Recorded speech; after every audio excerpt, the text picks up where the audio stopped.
join the Adventurers Guild. You'll have a blast. The key here is consumer psychology.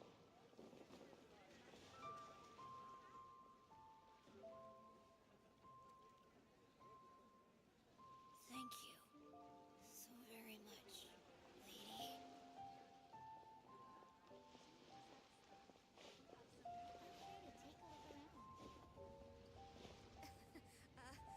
Join the Adventurers Guild. The key here is consumer psychology.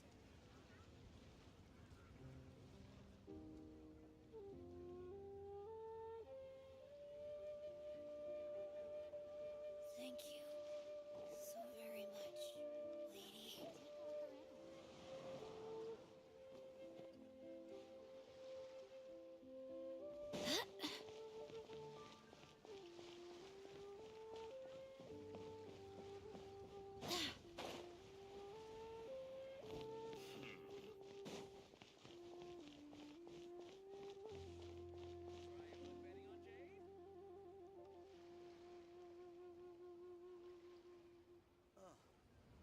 What should I try this time?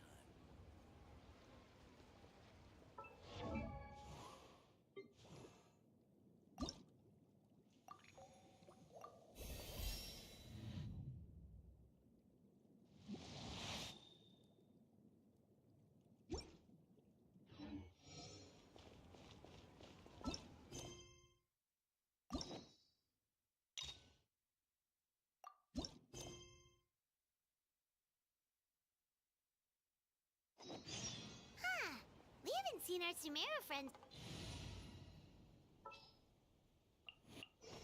There's still a long road ahead.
Wow, the academia sure is busy during the day. But where should we go looking for people that we know? Traveler, Paimon. Sino! It's been so long since we last saw you!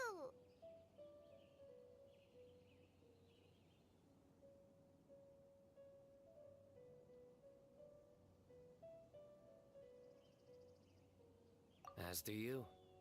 You don't seem wary at all from your travels. If anything, you seem stronger. So, what brings you back here? Oh, nothing in particular. Paimon just saw a really big mushroom out on the road the other day and suddenly missed all our friends in Sumeru. Funnily enough, we were reminiscing about you recently too. It was at a group dinner. I look forward to hearing about your travels. Something tells me we must have a lot to catch up on. Really? You were thinking of us too? What a coincidence! Indeed. Or as I call it, the Biryani factor.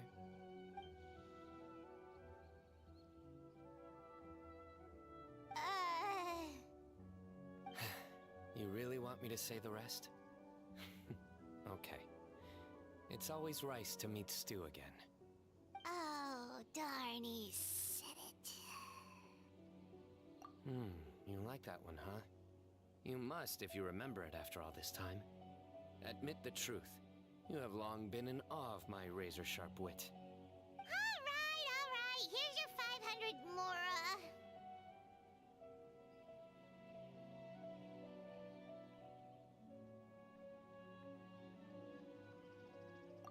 You're exaggerating. It's only 500 Mora. Hey, 500 Mora is still a lot of snacks to Paimon. All right. I'll treat you to some desserts later. Anyway, I'm actually investigating a case right now. My mind is focused on work, which is why I didn't complete the joke at first.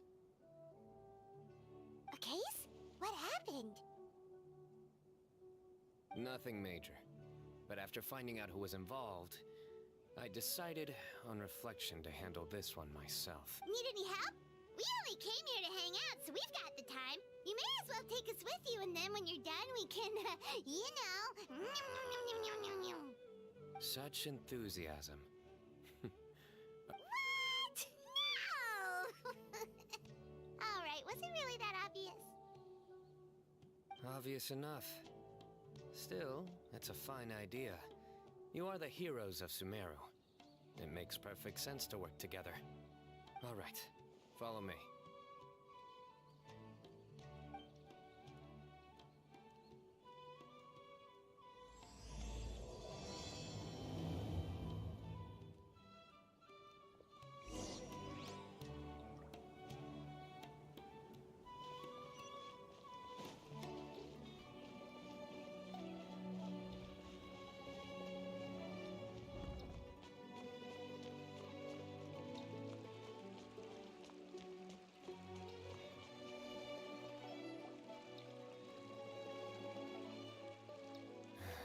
Do you see him? The old man flailing around? Oh, is he the one you wanted to talk to about the case? Correct. His name is Cyrus, a former Spontamod sage. He taught both me and Lisa. Huh? Sino's teacher is in trouble? It's ridiculous. I'm just an old man who enjoys a spot of gardening, shopping, and wine. What sort of person targets an old retiree? Professor, I've brought some friends.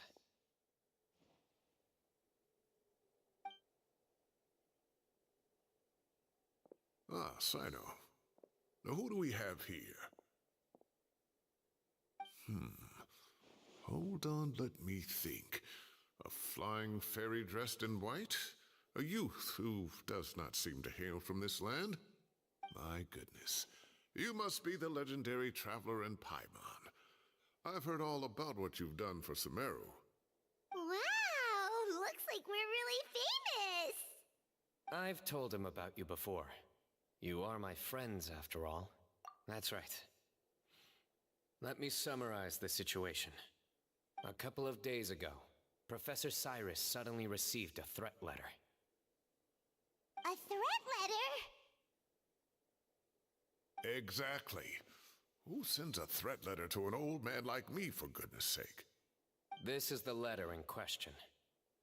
Cyrus, I have uncovered your secret. If you wish to prevent it from going public, leave 10 million Mora at the back door of the cafe. Secondly, don't come looking for me. You'll never find me. But I will always be watching you and all of your secrets. Finally, if you dare to report this to the Matra, there will be consequences. Wow, they sure didn't mince their words. Clearly, this person must be desperate for Mora. 10 million Mora, what a joke. I'm just a single retiree with nothing to my name beyond the tomatoes in my garden. Where do people think I'm hiding 10 million Mora, huh? In my tomatoes? There were no witnesses, so currently the letter is all we've got. So, Traveler, Paimon, let's put our heads together. Paimon's ready too! All right, take a look. Do you see anything suspicious?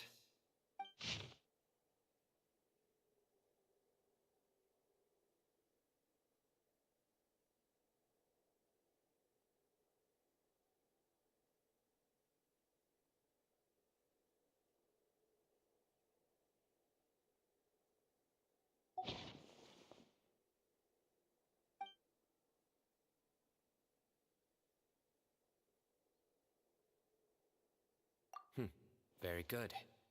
The paper has a rather rough texture. It's not the typical kind you see in most books. Another thing is, some of these strokes look kind of blurry. Could there be an issue with the ink? Possibly. And I bet the paper has something to do with it.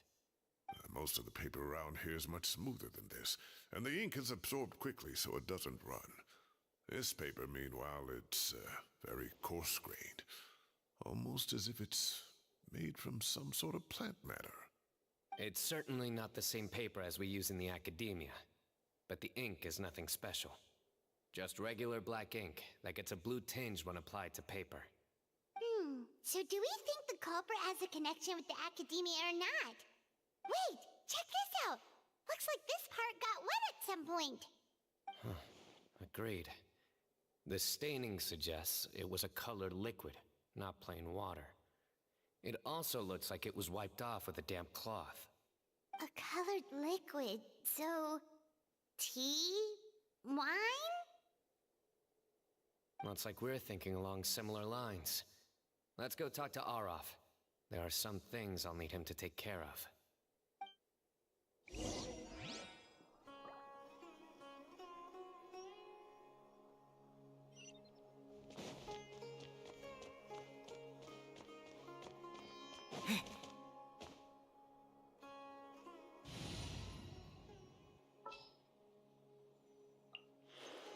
There are still so many places. Wait! So, what is a vision actually made of?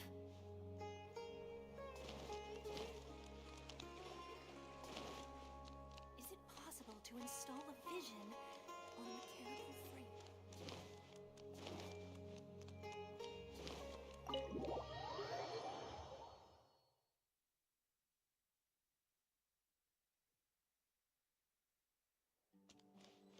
Everyone home. Book smells so good.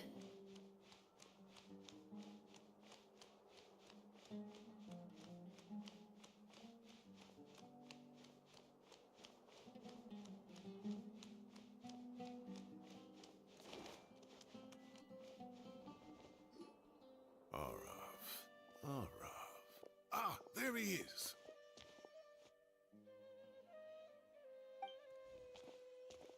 Mahamatra Sino. Sir Cyrus. Ah, and the Traveler and Paimon. It's been a while.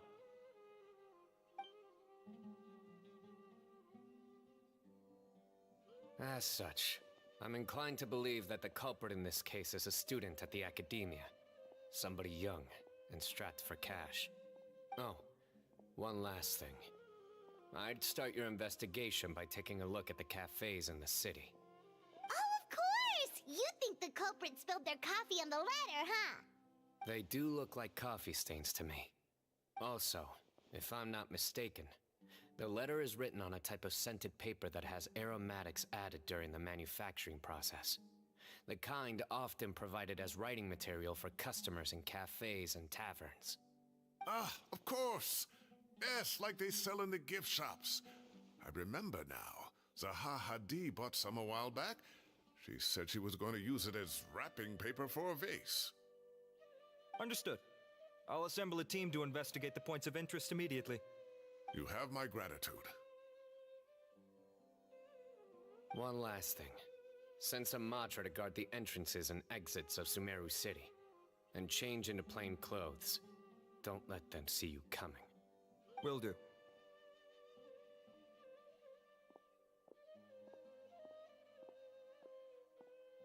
Great thinking, Sino. So, where do we think the culprit's at right now? Yeah, they've probably been lying low at home waiting to see how Cyrus reacts. You're right, Paimon. Really? Which part? The culprit's approach.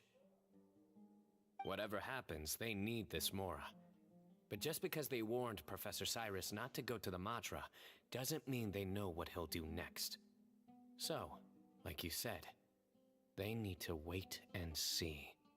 And crucially, the culprit said they'd be watching the Professor's every move. Huh? Wait, are you saying...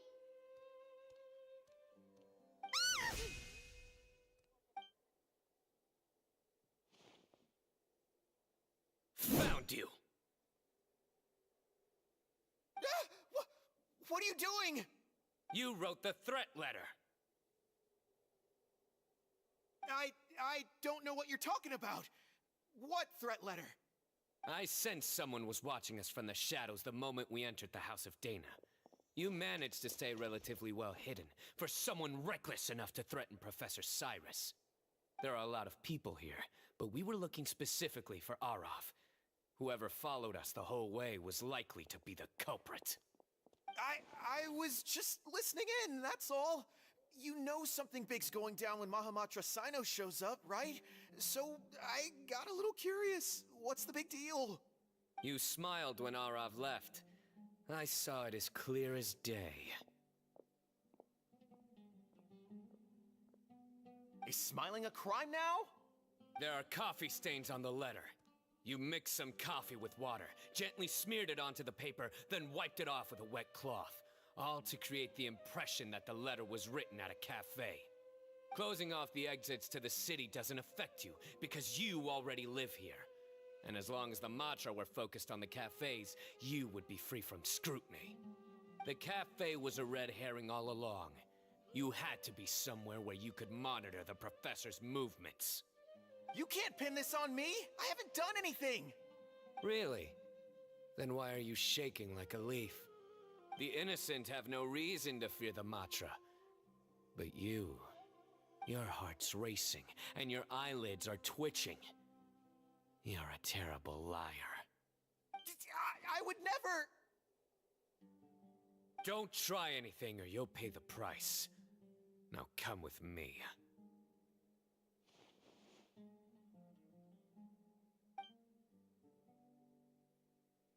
Well, that was over quickly. Sino already caught the guy.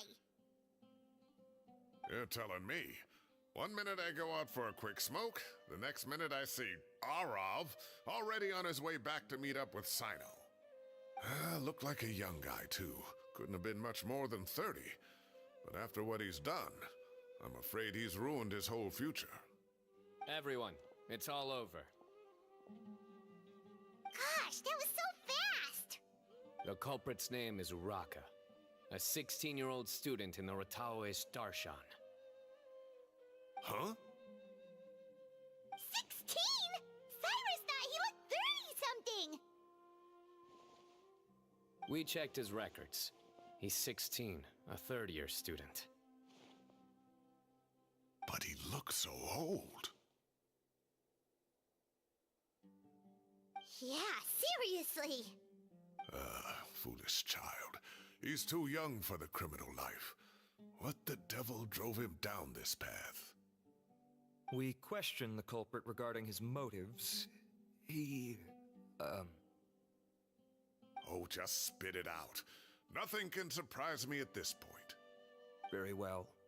It's our understanding that Araka is a mediocre student who has been underperforming in his classes.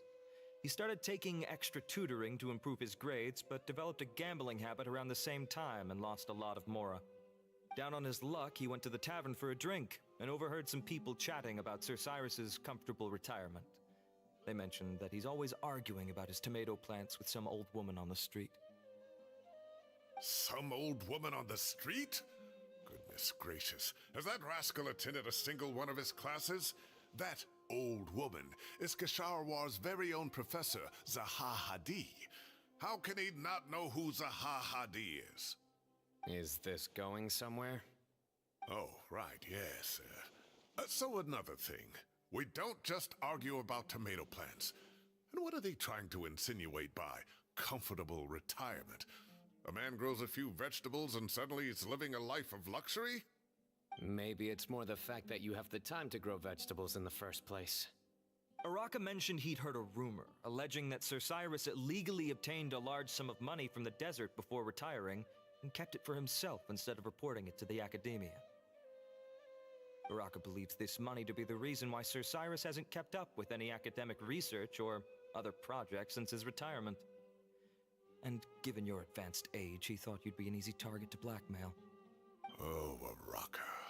I'm at a loss for words. I'm so angry I don't know where to start. People make up rumors all the time. I am quite confident that Professor Cyrus has never embezzled a Mora in his life. Arav, you'll have to find some excuse to interrogate Araka again later. I need you to deliver a few firm fistfuls to him on my behalf. I completely understand how you feel, Sir Cyrus, but I'm afraid that course of action goes against the Matra's principles. Professor, there's no need to be childish about this. Oh, come on. I was clearly joking. Okay. Where does this go from here? The Academia will determine the appropriate disciplinary action against the student.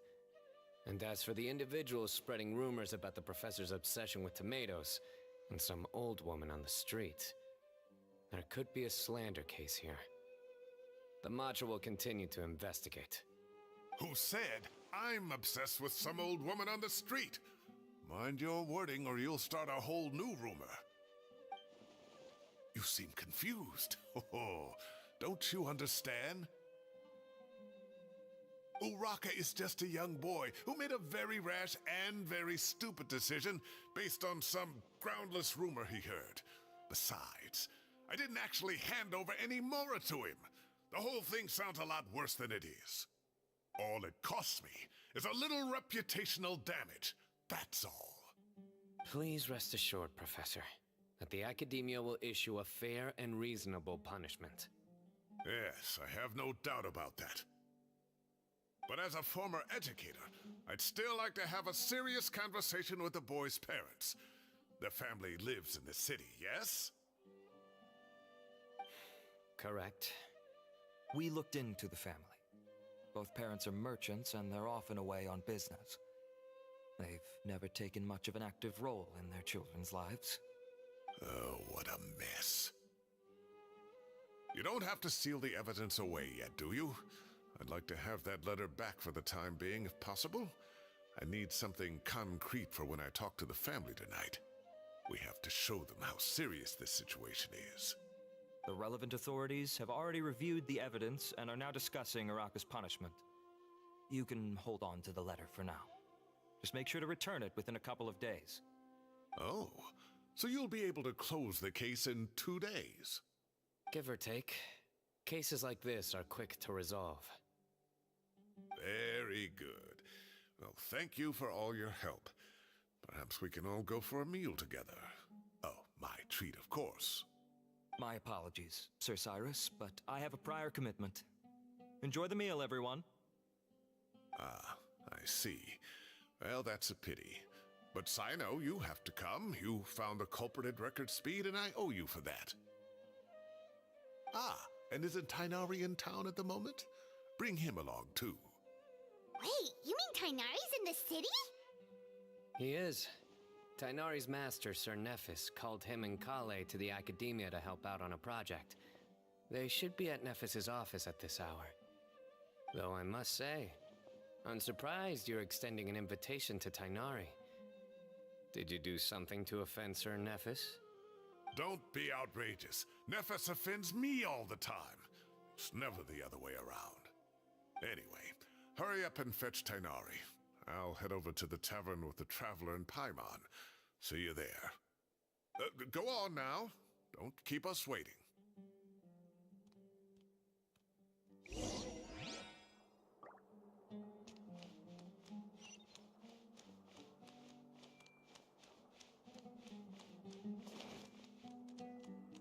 I see everything. Book smells so good.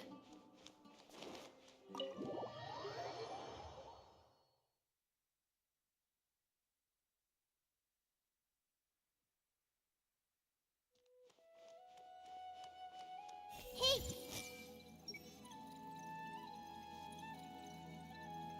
So, what is a vision actually made of?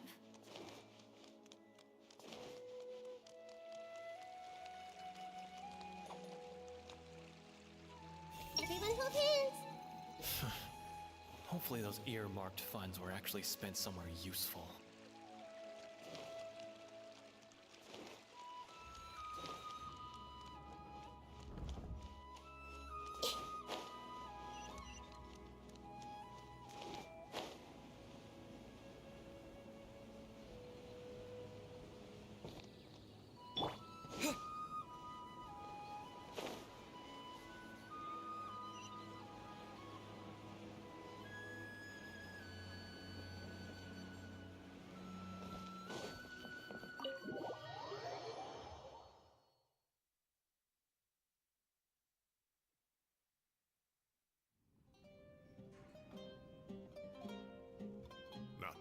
brag, but we never had problems like this at Ratawa Hist back when I was still teaching. And if you don't want to take my word for it, you can ask them. They were students at the time. They'll tell you what it was like, won't they? I was out in the forest at least 4 days a week back then, thanks to a colossal workload from Master. It wrought havoc on my poor tail, so I didn't exactly keep up to date with what was going on at the Academia. Most of what I know, I heard from Sino after the fact. Professor's become a lot more laid back in his retirement. He used to be far stricter, and was especially known for being extremely principled. Wow. It's hard enough to stay true to your principles as a normal person. I can't imagine doing that as a sage. It's a pity Kale wasn't around at the time. I would have happily taken her on as a student. And then we'd have one more person who has to address Lisa as upper-class woman. Really? Can't you just call her Lisa? She seems to prefer it when people treat her like an older sister. Oh, believe me, back when she was a student, nothing made her happier than the younger students acknowledging her seniority.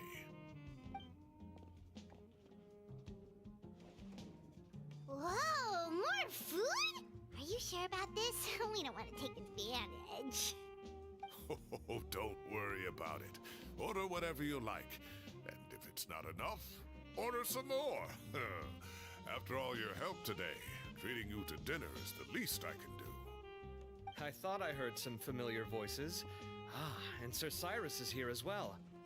Oh, Kaveh, it's been a while. Zahahadi was talking about you last month. How have you been? I've been all right, thank you. You're looking very well, sir. I'm glad to see it. Have you eaten yet? Care to join us? That's awfully kind of you, but I had a late lunch, so I'm not really hungry just yet. I'll have dinner a little bit later tonight. I just came to Lombard's to buy some wine, and when I heard some voices I recognized, I thought I'd come and say hello. So what's the occasion, anyway? Some sort of celebration? Consolation, more like. You wouldn't believe the day I've had.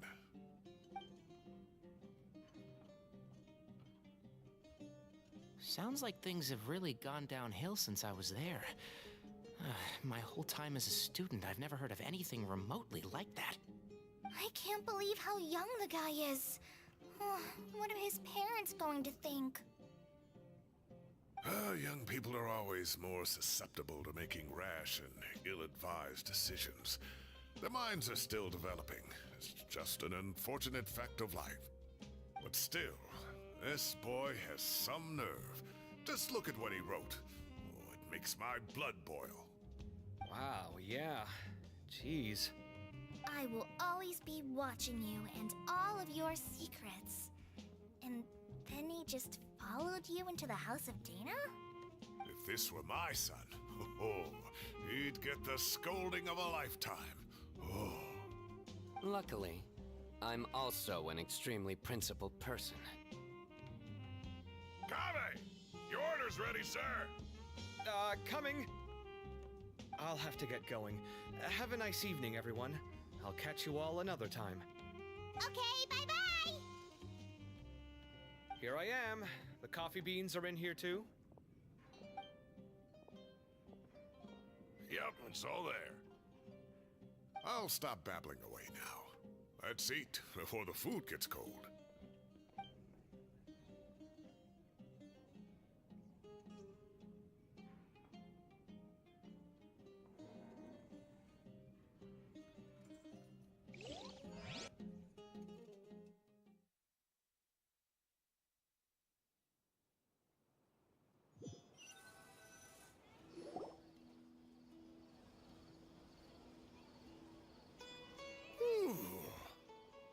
Oh, too tasty.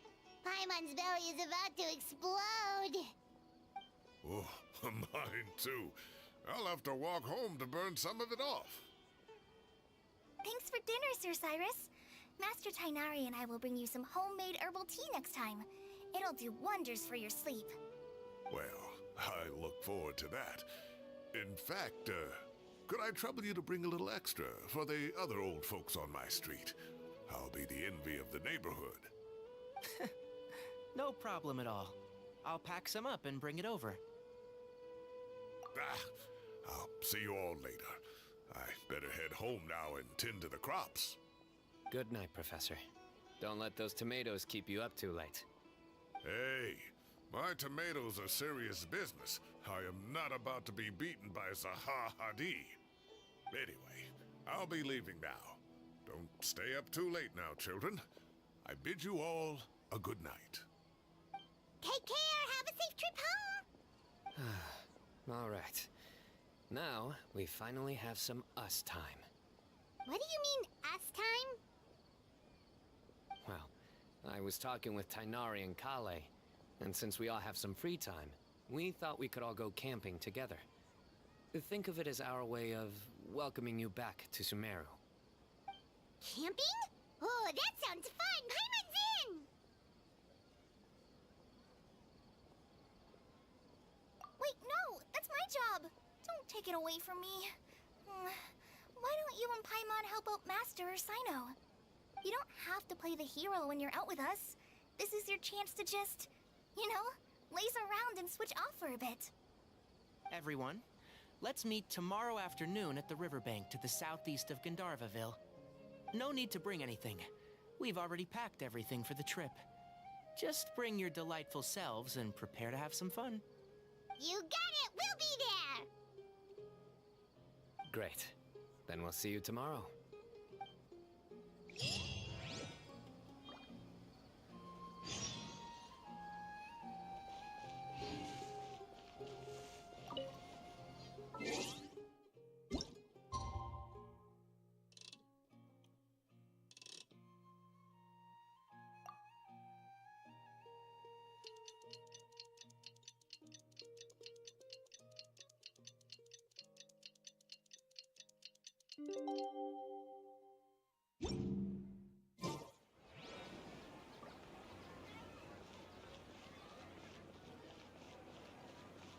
Time to set off. Let's head to the southeast of Gandharvaville and meet up with the others.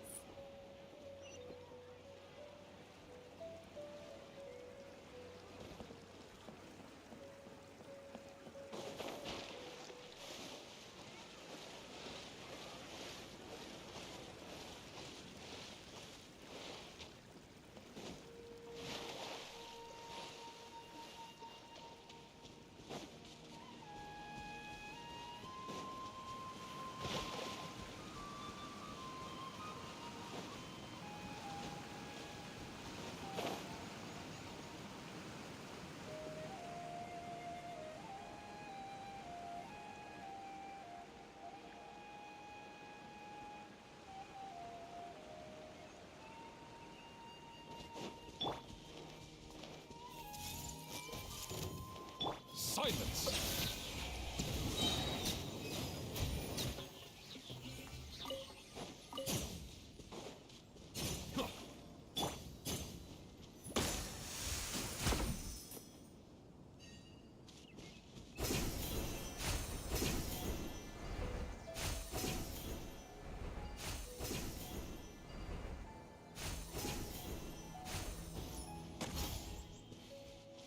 Let's leave her a little.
Bow your head.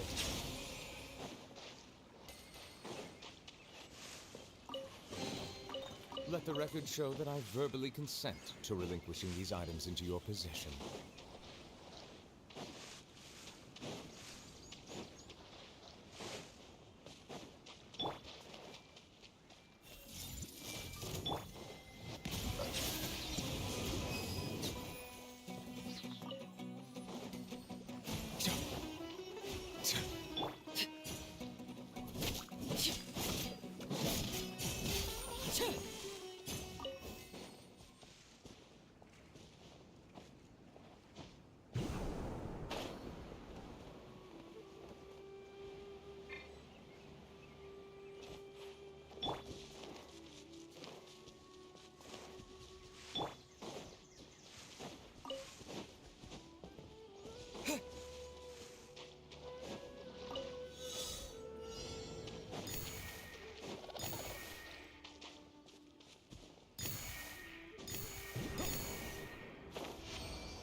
I'll keep this close.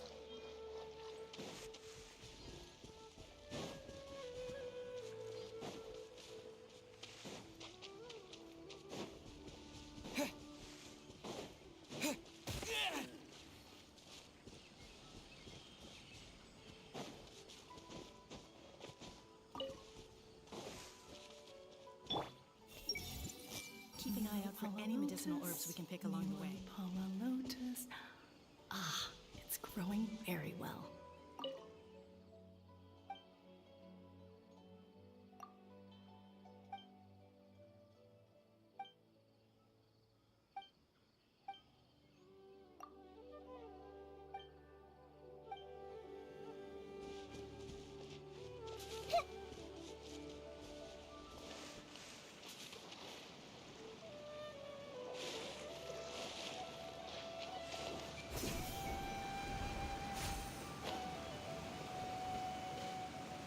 Everyone hold hands.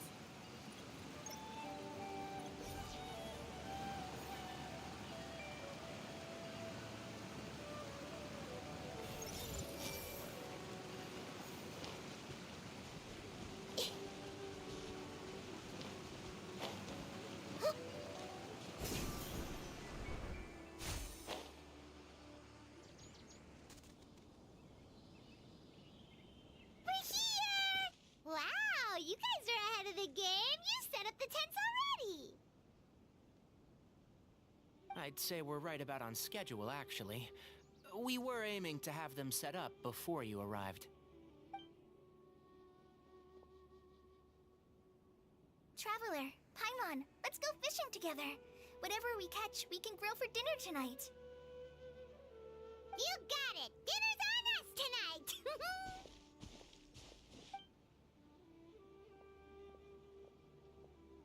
I hope I can contribute too. The other forest watchers gave me some fishing tips a little while ago. I'm really looking forward to giving them a try.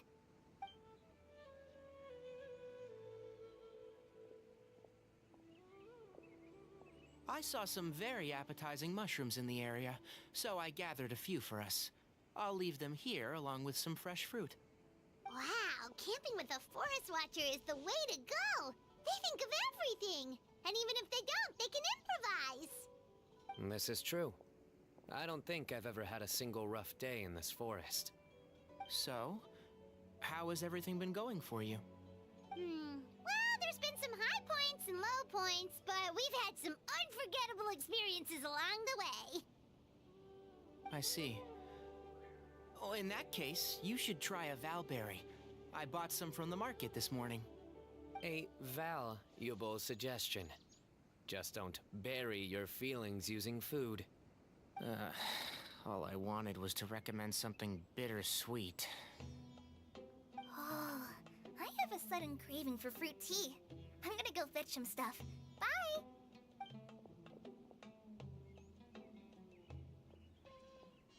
She sure made a run for it.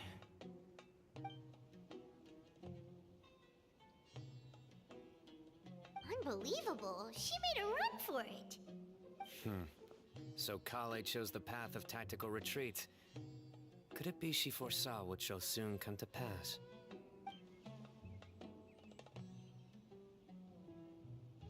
My dear friend, you know what I am about to say.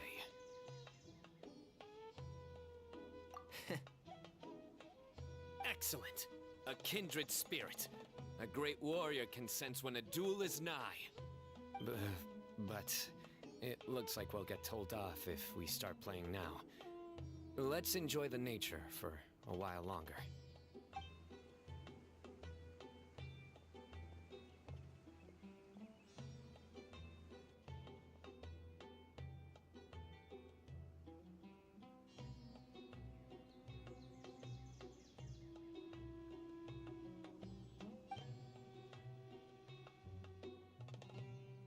We got a bite! I'll reel it in.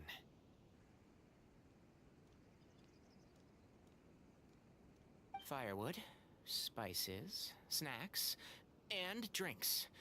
Everything's ready. Once Kale gets back, we can light up the fire and start grilling.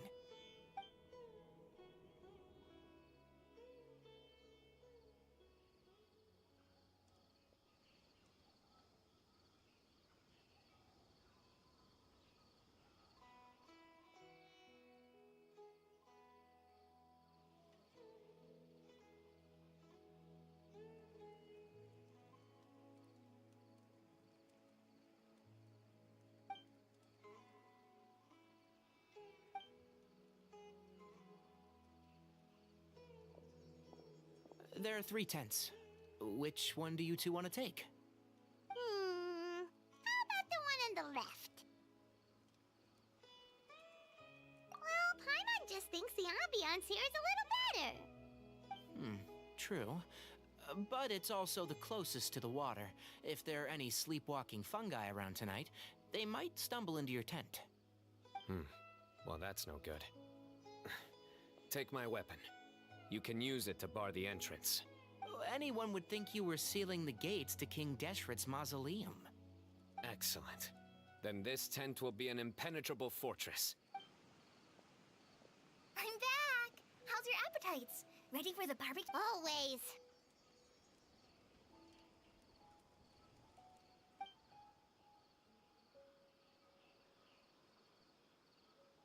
Oh, it smells so good. Paimon's drooling. Someone sure is desperate to eat. I think it's time to add the seasoning. How do you like your skewers? Well done? Medium? Rare? Wait, what?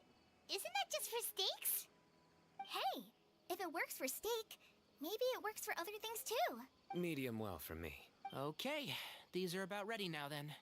It'll be a few more minutes for anyone who wants theirs well done.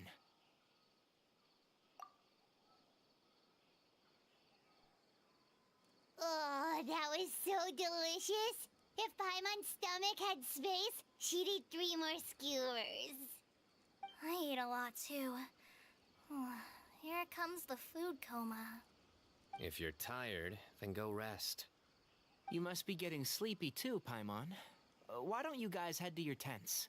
Sino and I will clean up. Tonight I show you mercy. Our sacred duel will take place another day. Good night.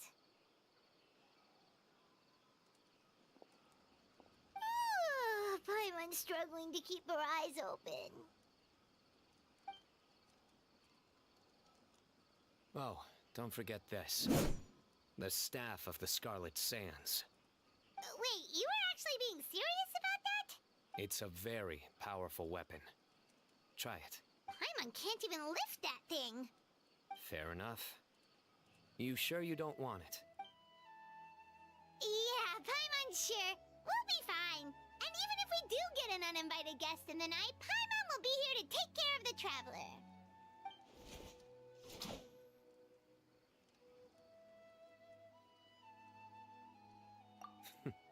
That reminds me of a parting king of invocations. I'll tell you about it tomorrow. But right now, it's time to rest. Sleep well and sweet dreams.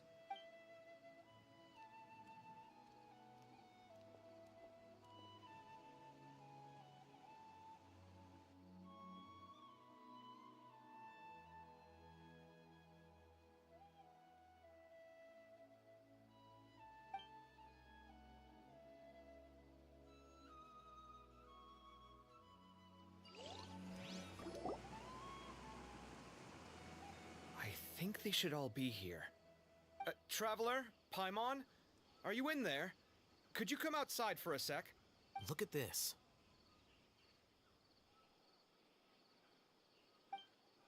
What the? What's this sword doing here? Is it supposed to keep out intruders? Evidently. Huh? Who is it? Oh, what time do you call this? Paimon's gonna take out the sword. Yeah!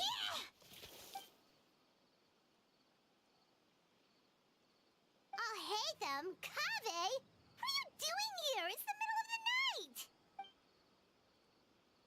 Sorry to wake you up at this hour of the night, but we've got a situation on our hands. Let's get dressed and talk about it outside.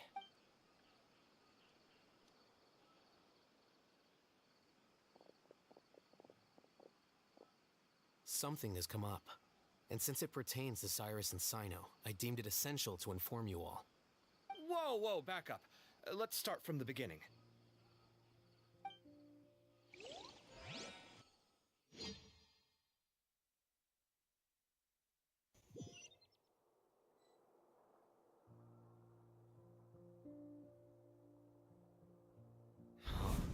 Where'd the wine cups go?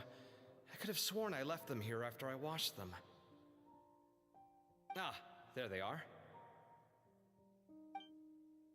I'll have a cup too.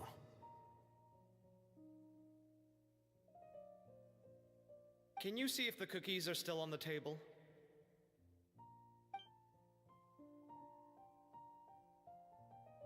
They are, and so are the fruits.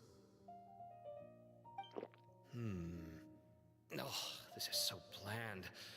I should have gotten a few bottles of what Cyno's group was drinking last night. Do tell. What were they drinking? Oh, right, I forgot to mention. So, I ran into Cyrus yesterday evening when I went to the tavern to pick up some things. He was hosting a dinner for Cyno, Tighnari, Kale, and the Traveler and Paimon. Anyway, they got a bottle of Lombard's new vintage for the table. At least, I think that's what it was. It looked pretty good. Sounds like they're all tangled up in this. You know what it's about, right? 16-year-old kid tried to extort Cyrus. He was asking for 10 million mora. I heard some people talking about it on the streets, yes. Didn't take them long to catch the culprit.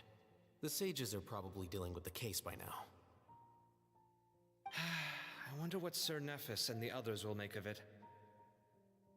Oh, Cyrus showed me the extortion letter, too. It was crudely written, but the paper had this beautiful pattern on it that I've never seen before. Really caught my eye. Give me a sec, I'll sketch it out for you.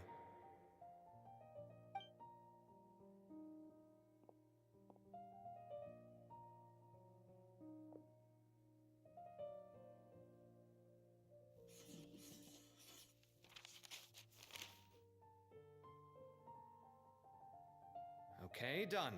Take a look. You see what I mean?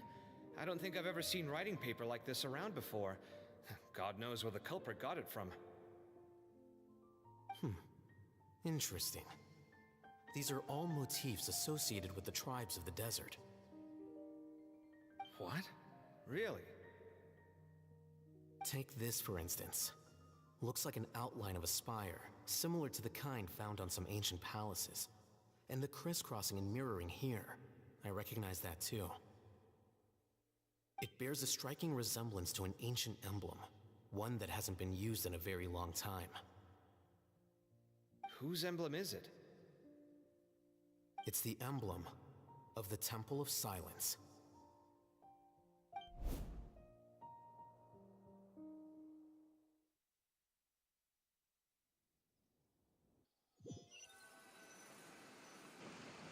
After discussing it with each other, we both agreed that something didn't feel right, so we went looking for you.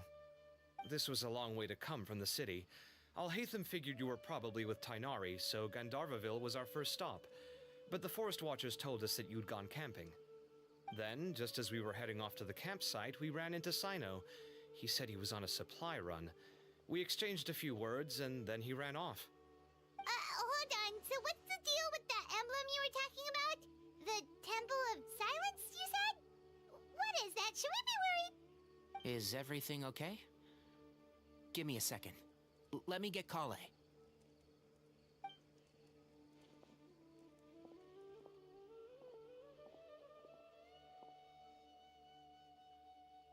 So you've never heard of the Temple of Silence?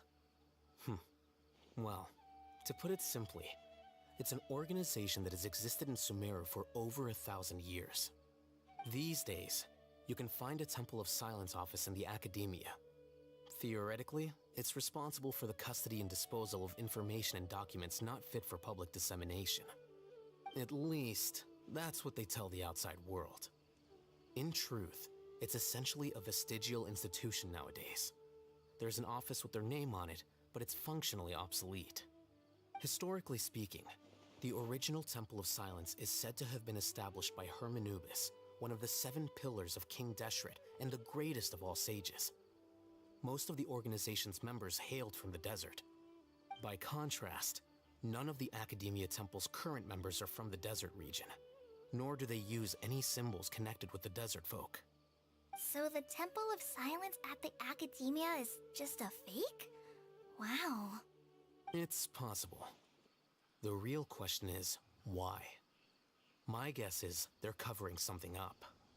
So, how do you know all this? Sounds like some pretty top secret stuff. Did you forget? He did a stint as acting Grand Sage, and kept the pay raise even after he resigned.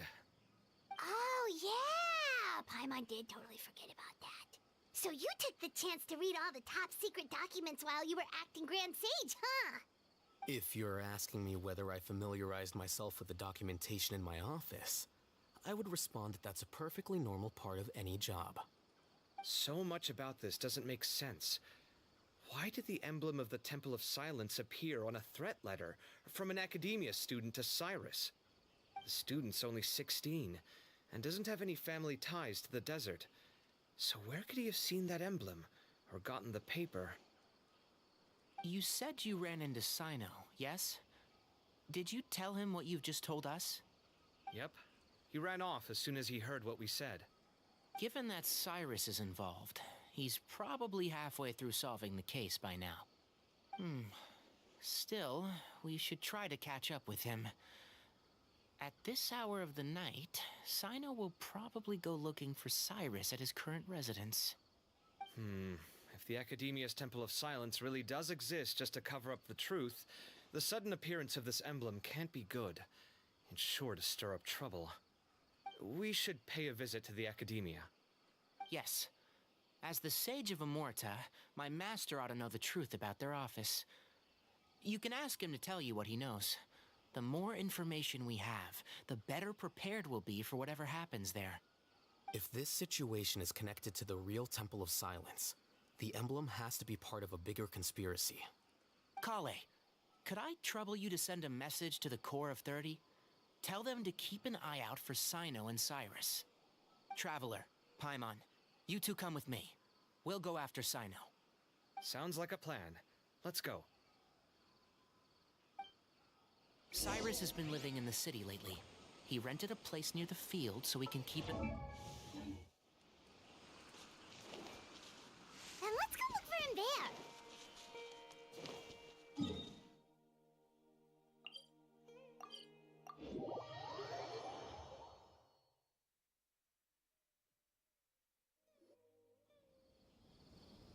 Here we are.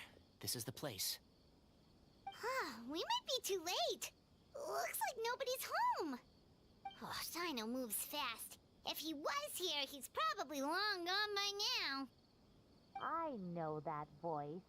Is that Tainari I hear? Ah! Professor Zahahadi! Wow, so it really is you. My goodness, whatever is going on tonight? We're looking for Sino. So, he's already been here. Yes, not long ago, in fact. He knocked on my door and asked if I'd seen Cyrus today at all. I told him the old fool left early this morning, and I hadn't heard him come back. So we went to his place, and would you believe it? He's gone. Goodness knows where to. It must have alarmed Sino, because he took off in an awful hurry after that. He never did explain what this was all about. How serious is it? Well, if Cyrus isn't at home... Oh, it sure doesn't sound good. Professor, did you hear that a student recently tried to extort Cyrus? Why, yes.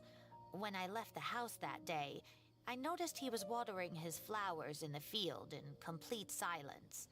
He had a piece of paper clutched in his hand, and he looked lost in thought. I could tell something was troubling him, but he wouldn't tell me what it was. If Sino hadn't happened to visit him that day, he'd probably still be holding on to that thing. After seeing the letter, Sino told him to contact the Core of 30, but Cyrus was very reluctant. He claimed it would only damage his reputation. Eventually, he relented, after much persuasion from Sino. Huh? Cyrus didn't want to report it? Well, that's strange. When we saw him, he seemed pretty okay with the idea of the kid getting his just desserts. As a former sage, it's possible Cyrus still has enemies at the Academia. That's why Sino was so insistent that he report the matter to the authorities. I was there while they were going back and forth over it. So Cyrus initially hoped to stop this from going public. But why?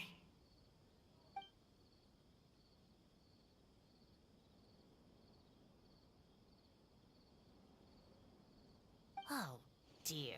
What on earth has that old fool gotten himself wrapped up in? Oh, I do hope he's not in danger. Oh, I almost forgot.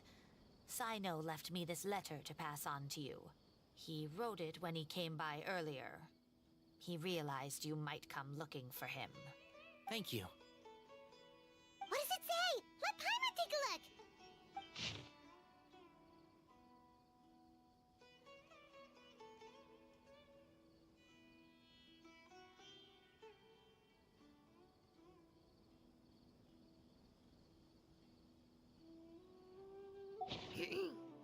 My friends, this is a rather complicated state of affair. Unfortunately, I cannot disclose more than that. I ask you to understand and accept that I had to act alone at this stage. Don't come after me. Yep, that sounds like Sino. Thank you, Professor. Please do not worry. We will do all we can to protect both Sino and Cyrus. Traveler, Paimon, let's head to the Academia and regroup.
You're here?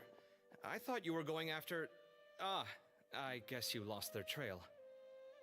We went to Cyrus's house. No one was there. Sino got there before us, but he was long gone by the time we arrived.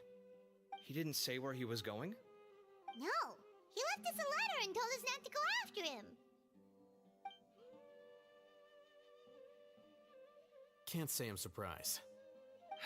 Typical Sino. Anyway, some updates on progress on our end. I drew the emblem from memory again, but in more detail this time.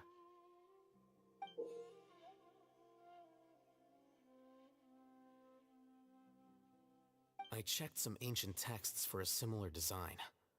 The one I found was a little blurry, but the similarities in the general form and certain details were clear enough to confirm a match. Yeah, and we're lucky we found anything at all. It turns out the emblem was all but lost to history. We scoured the entire Academia collection, and that book was the only one with a record of the motif. Meanwhile, Arav managed to get Uraka to disclose his source. The one who told him about Cyrus's embezzled funds was a young man from the desert. According to Uraka, he had a striking presence and was well educated. Apparently, the two met in the tavern over a game of cards. The guy claimed to be in the city for business as part of a merchant caravan.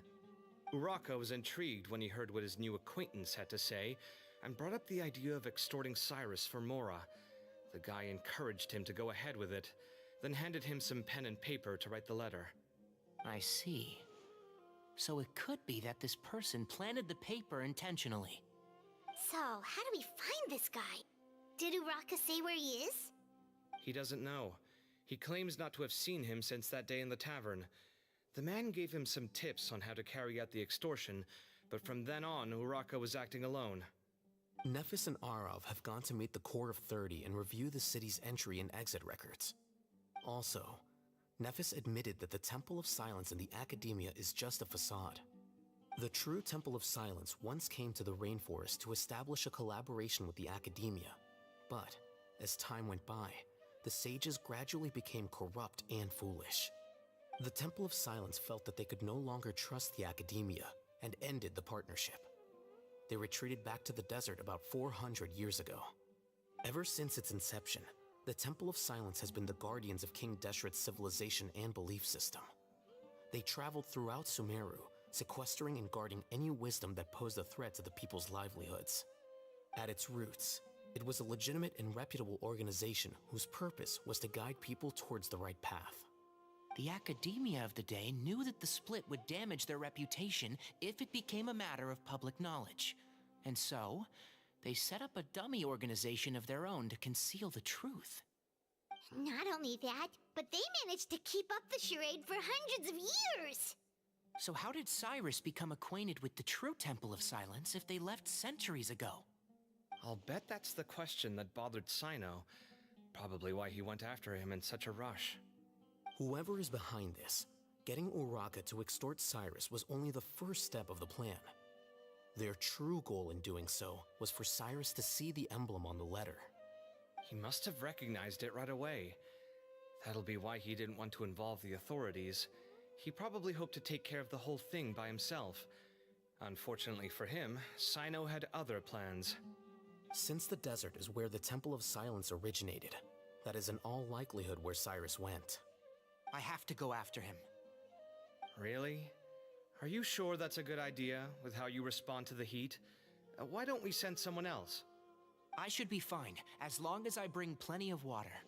Besides, I just can't shake this ominous feeling that if we don't catch up to them soon...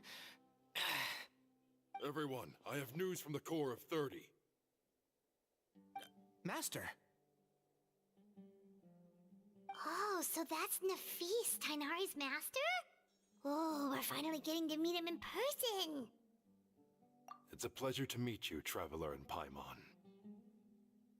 Several independent eyewitnesses have reported seeing Cyrus and Mahamatra Sino leaving the city at different times. Both were heading in the direction of Caravan Ribat.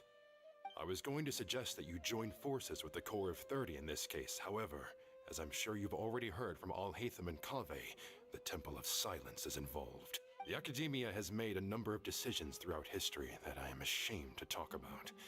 It may well be that no better choice was available to them, but those actions are nonetheless a stain on our legacy. I won't attempt to make you understand the Academia's perspective. Now is the time for action. I understand where you're coming from, Master. But I'm afraid the situation might be more complicated than we thought. I think we need to keep a low profile, or risk making things worse. Good point. If Cyrus is involved with the other side, or worse, if he's fallen into their hands, and...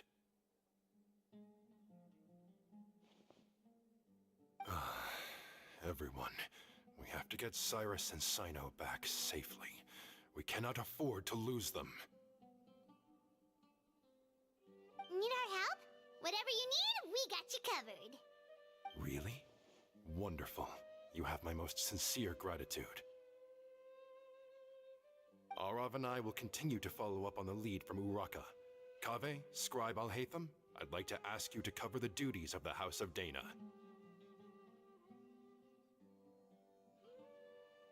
Tainari, you're planning to go into the desert, correct? I am. Kaveh, I'll be okay. You stay behind to help Master and Alhaitham. Well, if you're sure, okay. But be careful. Thank you all. Arav, let's go. You'd better get moving. Don't forget to ask for help when you need it. Will do. Let's go, Tainari. Hopefully we can catch up with Sino before it's too late. Knowing him, he's probably covered a fair distance already, but we still have a shot. Let's take it.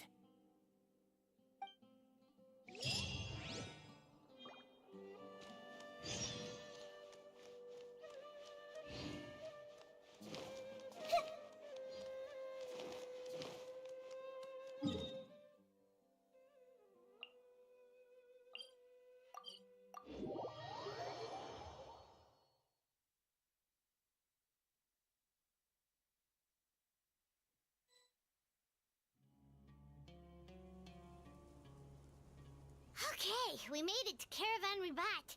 Where should we go next? Maybe we should ask the nearby guards if they've seen anything. Hold on. Look over there. Is that Dia? You sure you want to brave the desert alone?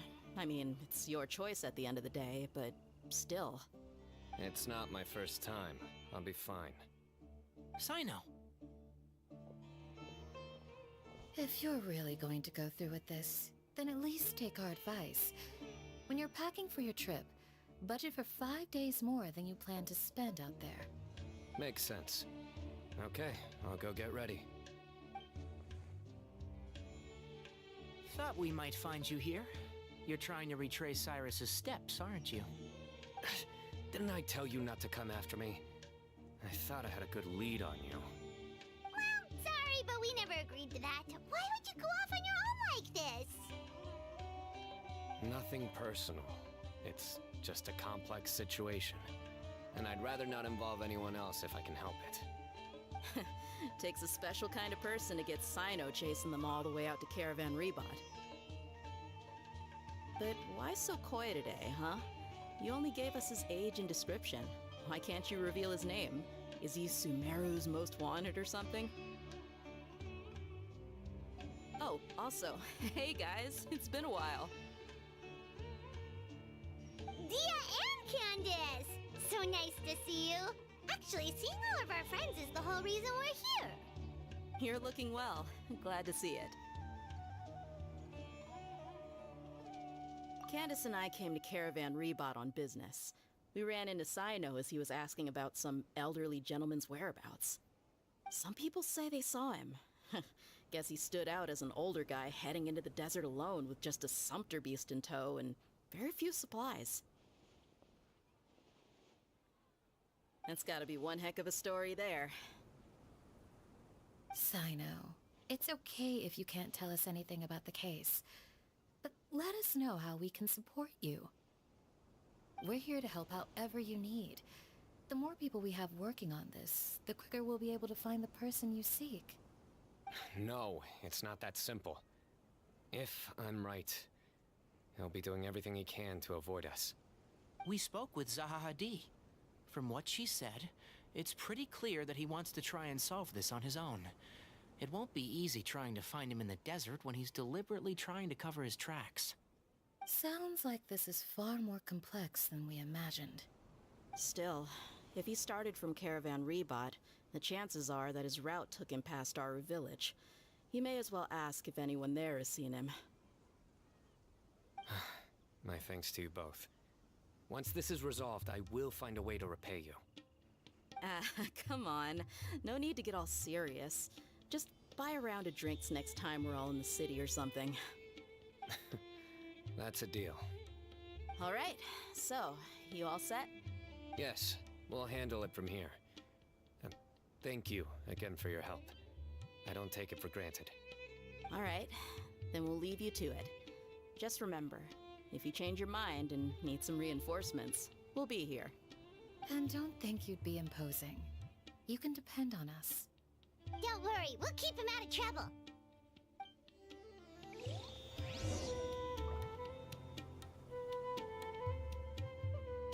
Sino should count himself lucky that the Traveler and Tainari got here when they did. What was he thinking, trying to play the lone hero? The desert tests the character of all who enter it, and only those with wisdom and courage shall prevail. But take heart. With his companions by his side, no harm will come to Sino.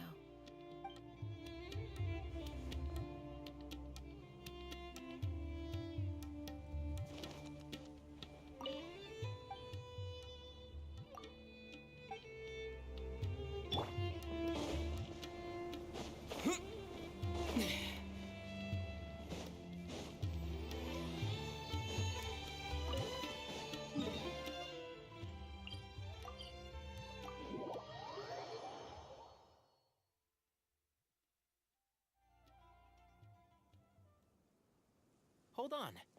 There's a few things I'd like to clear up. Go on. So, after you left the campsite, we had a longer talk.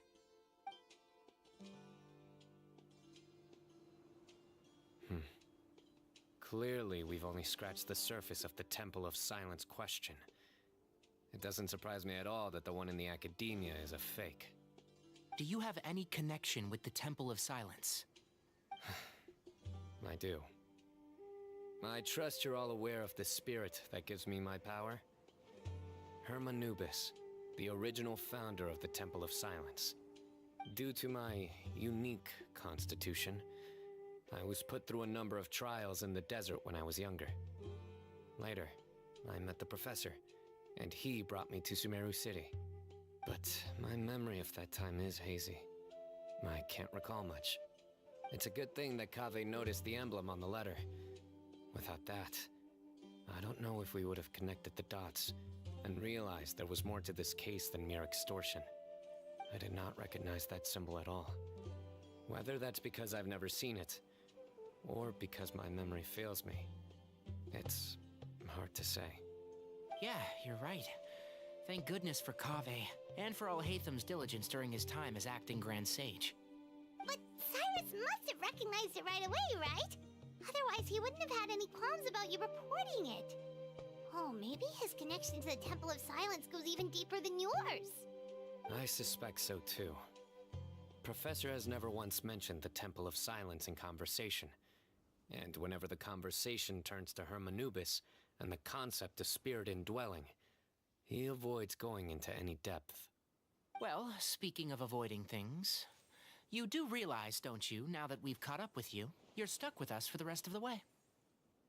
I am aware. And I have accepted it. Or rather, I don't see how I could manage to ditch you en route, so I might as well accept that you're coming with me. That's right. Fact is, we're coming with you whether you like it or not, so the best option now is to try to look out for each other. Ha!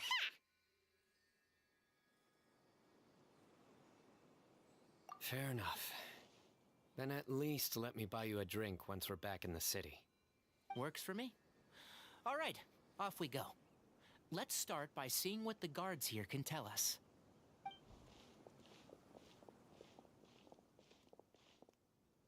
Hello. Mahamatra Sino? I'm looking for someone, so I'd like to confirm any recent foot traffic in and out of Aru village.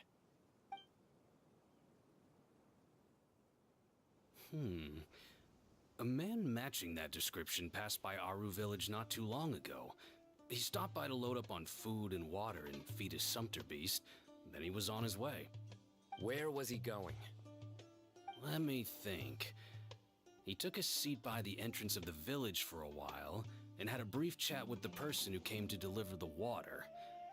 He said he was headed somewhere near an oasis, but he didn't mention which one. Do you have a map? I can mark out the direction he was heading and the best routes to any nearby oases. I have one. Mark away. Great.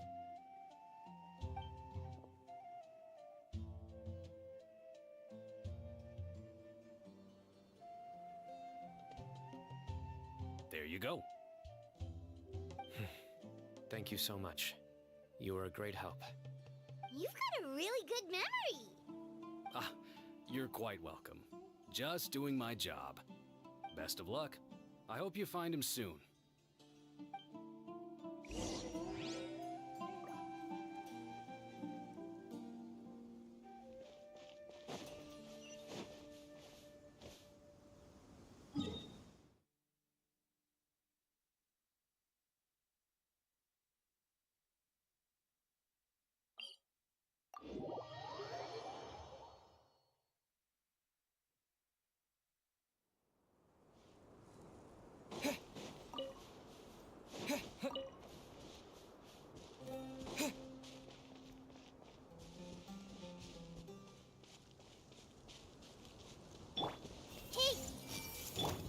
Silence!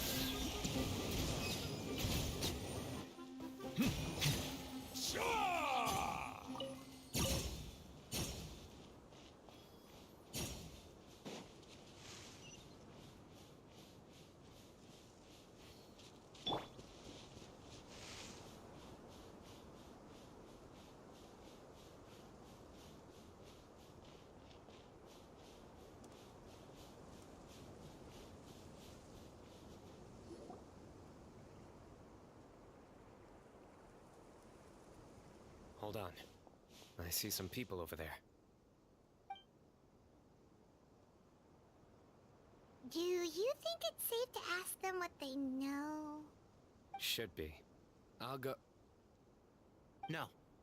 I'll do it. Huh? Why can't Sino go talk to them? What difference does it make? Given my background, appearance, and the way I dress, I might not be the most welcome visitor here. Just in case, it's probably better to let a more neutral party handle things.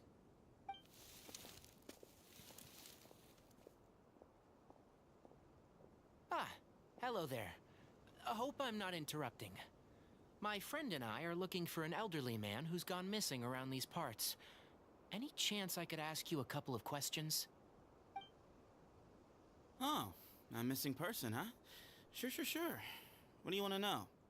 I'm just wondering if you've seen him. Let me give you the details.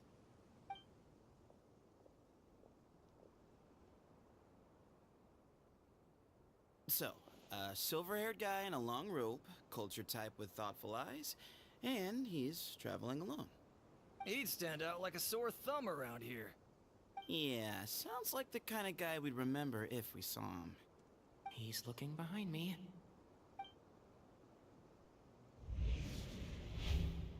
Uh-oh. That guy's looking our way. Your friend over there stands out a lot, too.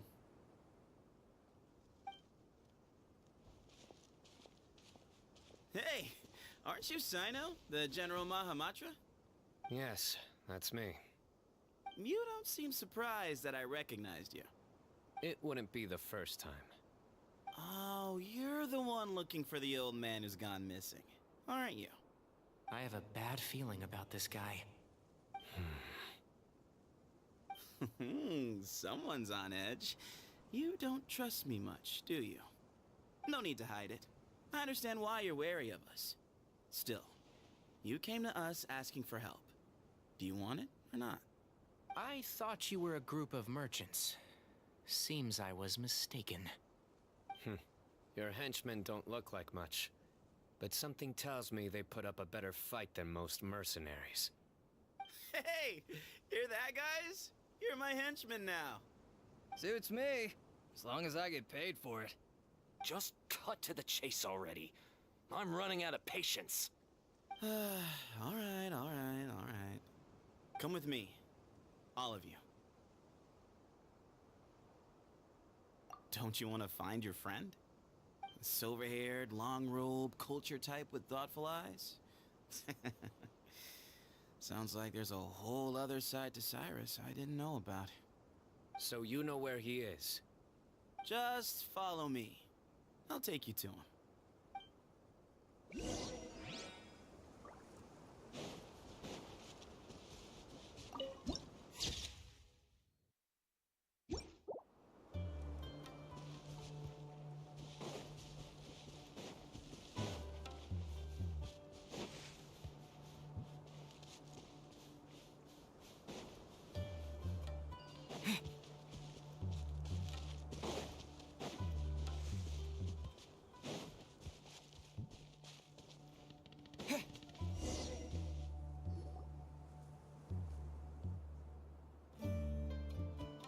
And here. What? Where are you looking? There's nothing here. Please step back. Ooh, something's coming out of the ground! What is this enormous building doing here? And how was it so well hidden? King Deshret's technology? Wait, so... Hold on, who are you guys really? Is this the Temple of Silence? So you're a member? All good questions. There'll be plenty of time to address them later.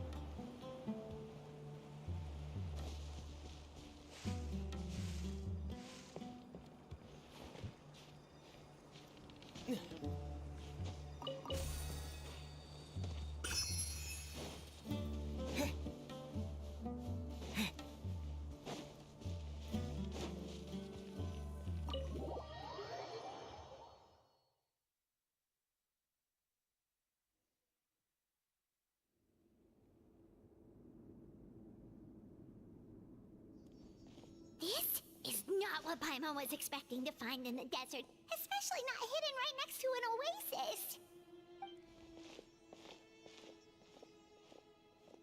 Oh, Paimon's scared. They must have kidnapped Cyrus. Do you think this is the guy Rocka met in the tavern? What's wrong? Thinking about your professor? I just hope for your sake you haven't done anything you might regret. Me too. Hope I haven't done anything to incur your wrath.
you can wait here for now.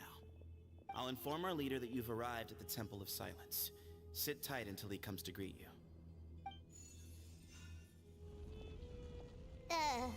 So he's just gonna leave us here unattended?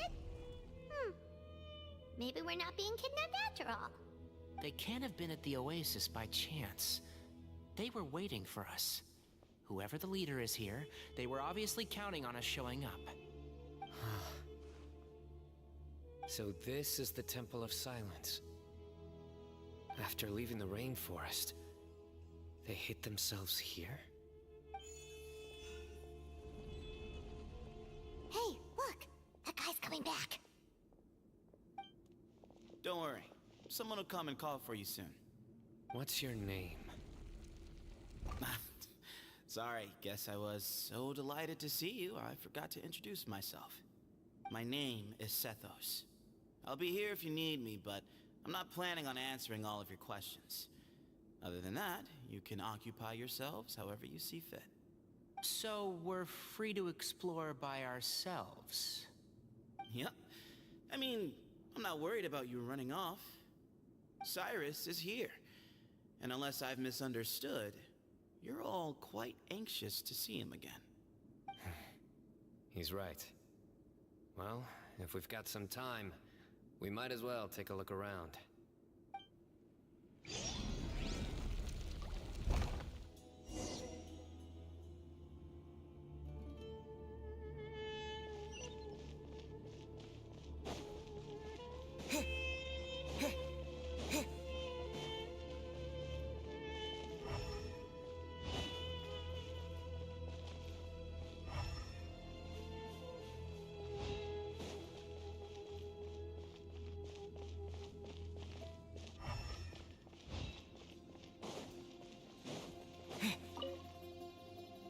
I never imagined that the true Temple of Silence would be hidden somewhere like this.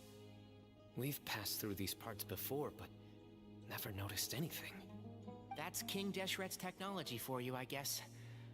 It borders on the miraculous. Amazing to think that it's been preserved intact all this time. We should be wary of our hosts. Still, at this point, we can be confident that the professor is safe and sound. So that's something.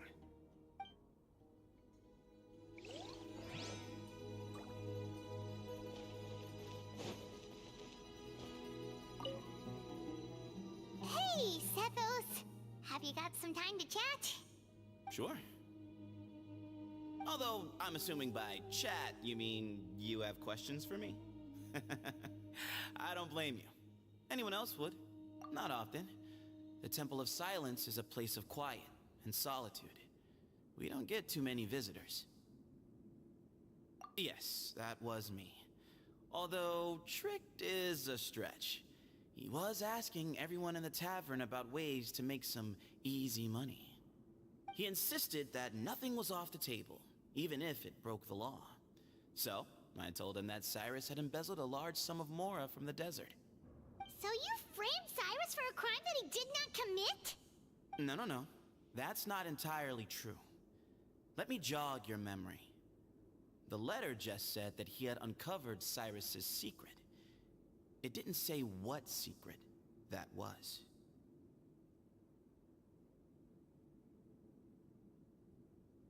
Of course. Uraka was a great accomplice, really. Very cooperative with a little bit of wine in him. Did exactly what he was told. And not much of an original thinker, though. It doesn't surprise me that he struggles academically. Why did Cyrus leave for the desert as soon as he received the letter? You'll have to ask him that one yourself. Certain things I can't answer for him. I'm neither judging nor defending him. All you need to know is that he recognized our emblem, and it was his own choice to take the bait.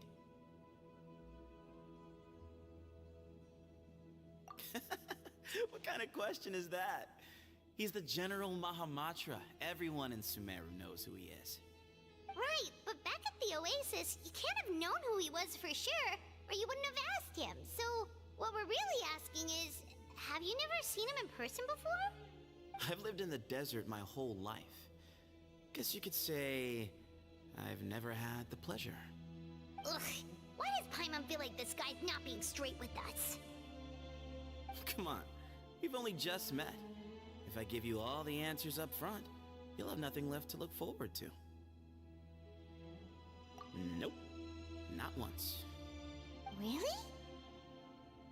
I have no need to go there. Not when the taverns are full of the Urakas of this world.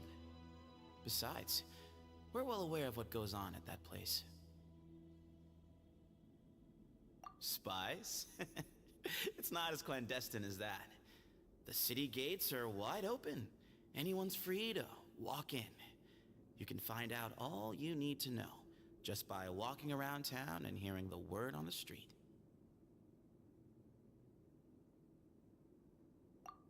Mm-hmm.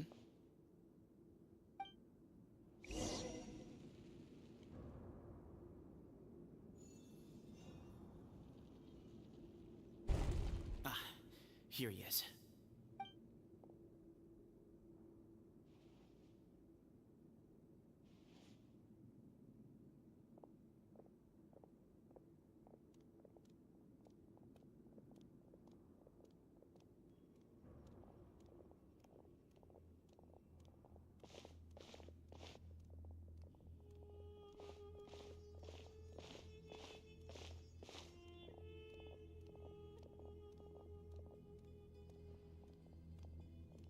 Grandfather, the person you wish to see is here.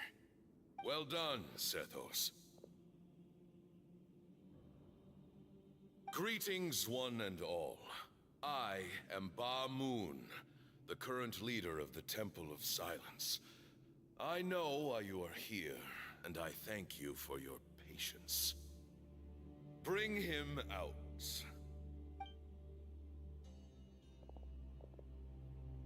Professor! Cyrus, are you okay? Watch what you're doing! Oh, my apologies. We have no intention of causing you distress. But you must understand, Cyrus is of great importance to us. We had to find a way to bring him back to us. Cyrus owes me his life, and to the Temple of Silence, he owes a debt of gratitude. I let him go a long time ago, but now, the time has come to demand payment. I wanted to end my feud with this old bag of bones before you caught up with me. But you got here so quickly. Just leave, Sino. This is a matter between us two old men. You're all too young to get involved.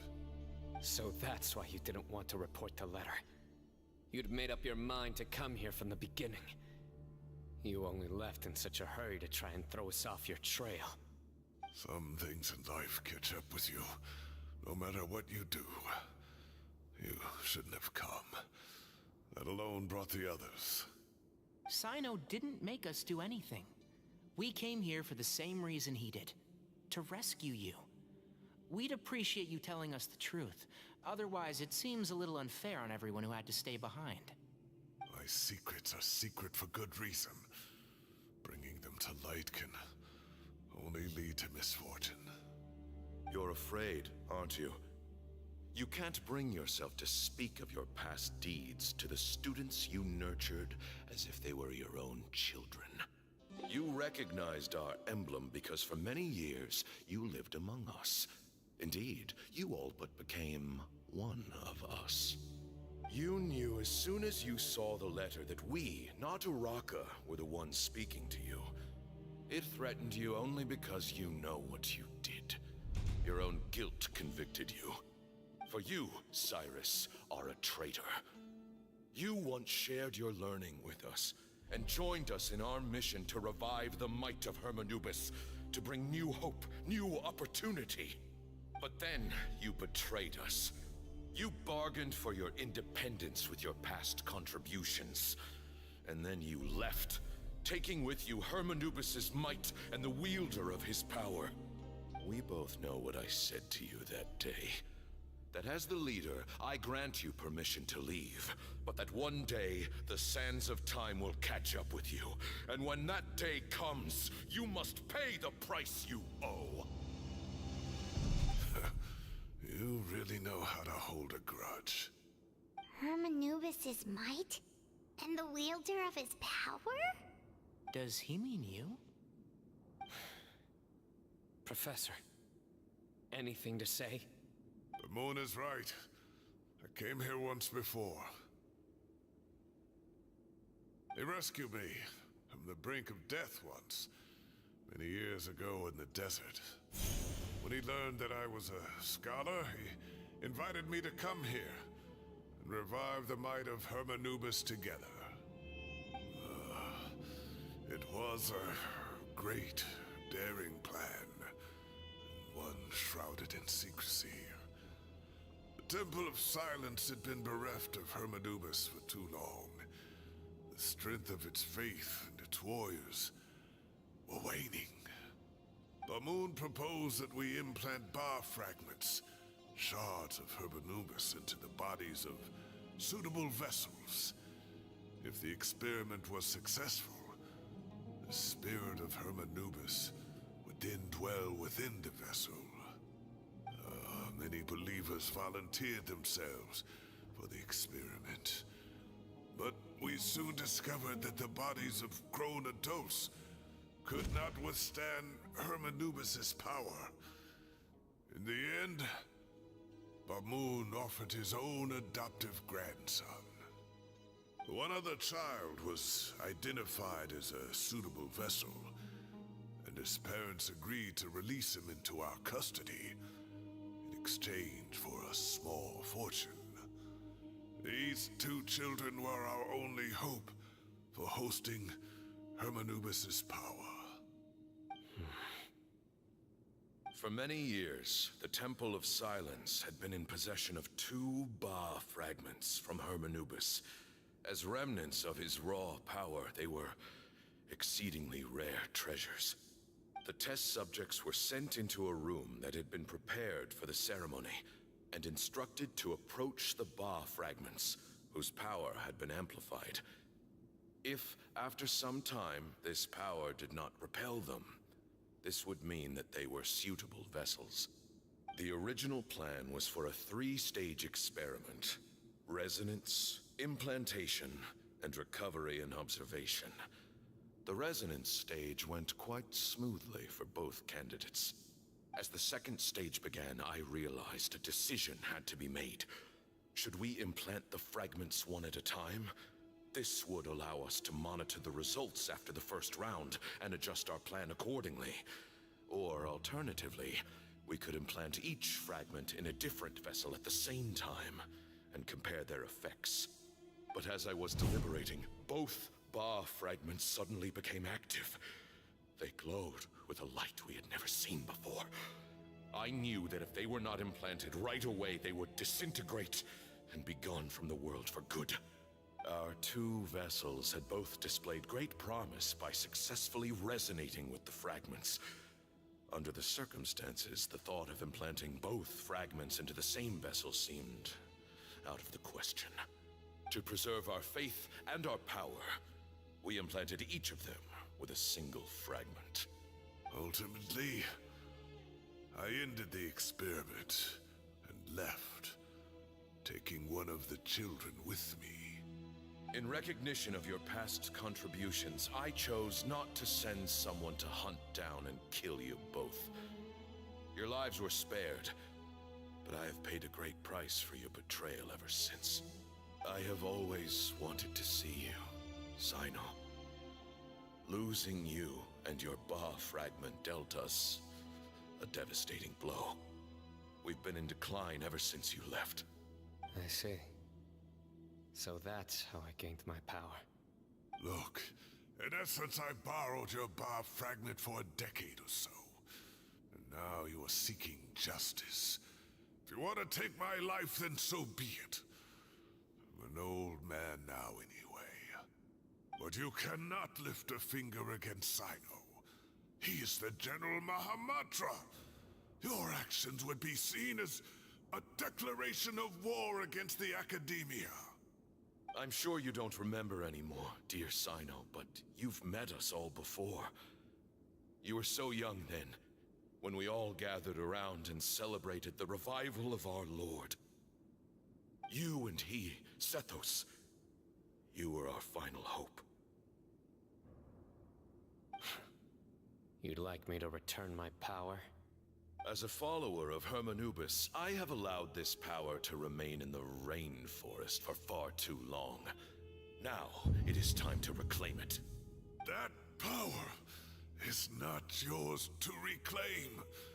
Sino was chosen by the gods. You cannot take what they have bestowed. You are wrong. Sino was chosen, but he was not the only one. My child, Sethos, has the same gift as he. So those are your terms for freeing the professor? Despise me all you want. My sins are my own. The Temple of Silence is an innocent party.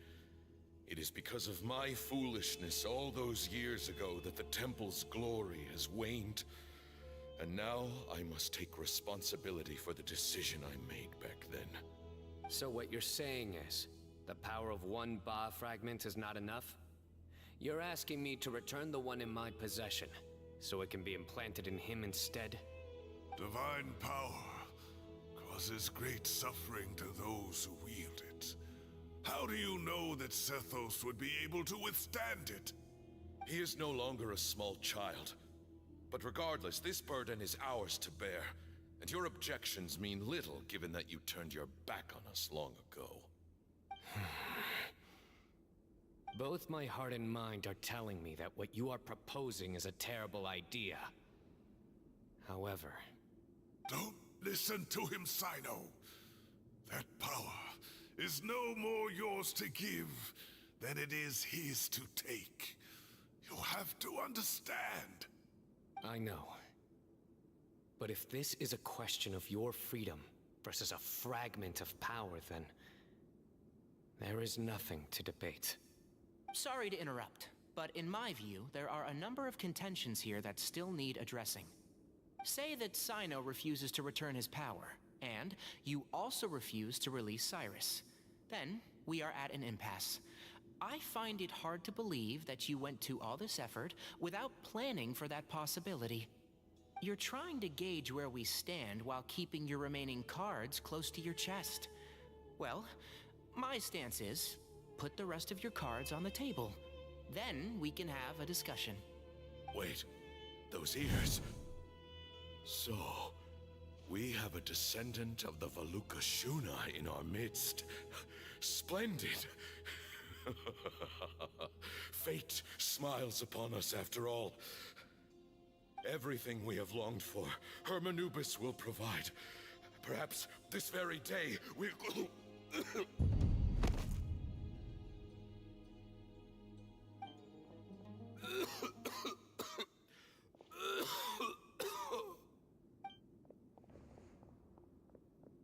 Why is he coughing so much? He looks like he's in really bad shape.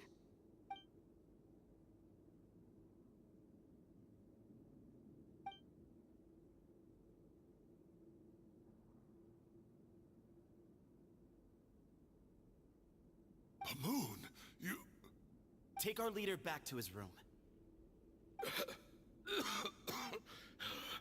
Sethos, you must...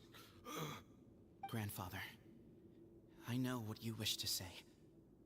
Leave this in my hands. I don't like to drag out conversations, so I'll just cut to the chase. Had Cyrus not stopped the experiment all those years ago, the plan would most likely have been a success. The wisdom of Hermanubis would have been ours. Still, it's no use talking about what-ifs. We cannot change the past. I'm not like my grandfather. The Temple of Silence has a grand legacy and a sacred duty to fulfill. So it's somewhat inevitable for the leader to have an inflated sense of self. But I see things a little differently. I don't believe the temple has the same stature that it once did. Time has worn away at its prestige, and change things almost beyond recognition. So I'm not going to force your hand. You're all free to leave. Except for Cyrus. My grandfather gave him his chance once. And now I'm giving the rest of you yours. You have courage and wise judgment, kid. Reminds me a lot of Bamoon in his younger years. I truly wish that the temple would take an objective look at the academia of today. You've been to the city yourself. I'm sure you've seen that much has changed for the better, and things will only continue to improve. Why not consider cooperating with the academia once more?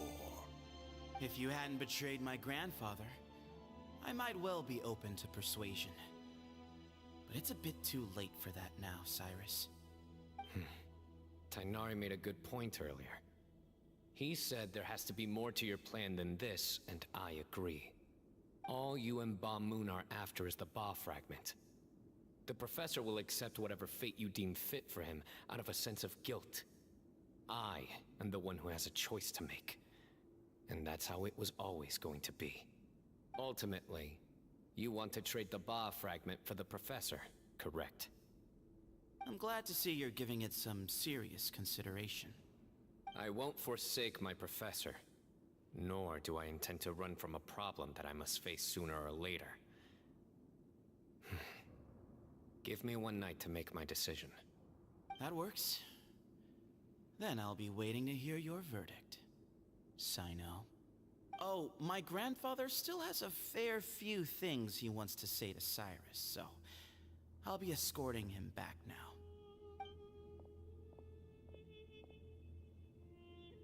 Are you sure about negotiating with him? I need to think this through. Everyone, let's meet again later tonight. Until then, take some time for yourself. All right, well, don't put too much pressure on yourself, Sino. If you need any help working things out, just come and find us.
I see everything.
I've taken some time to reflect on this. If I had to guess, Professor Cyrus came to the desert knowing that he would almost certainly never return. He's a stubborn man who tends to double down when he feels strongly about something.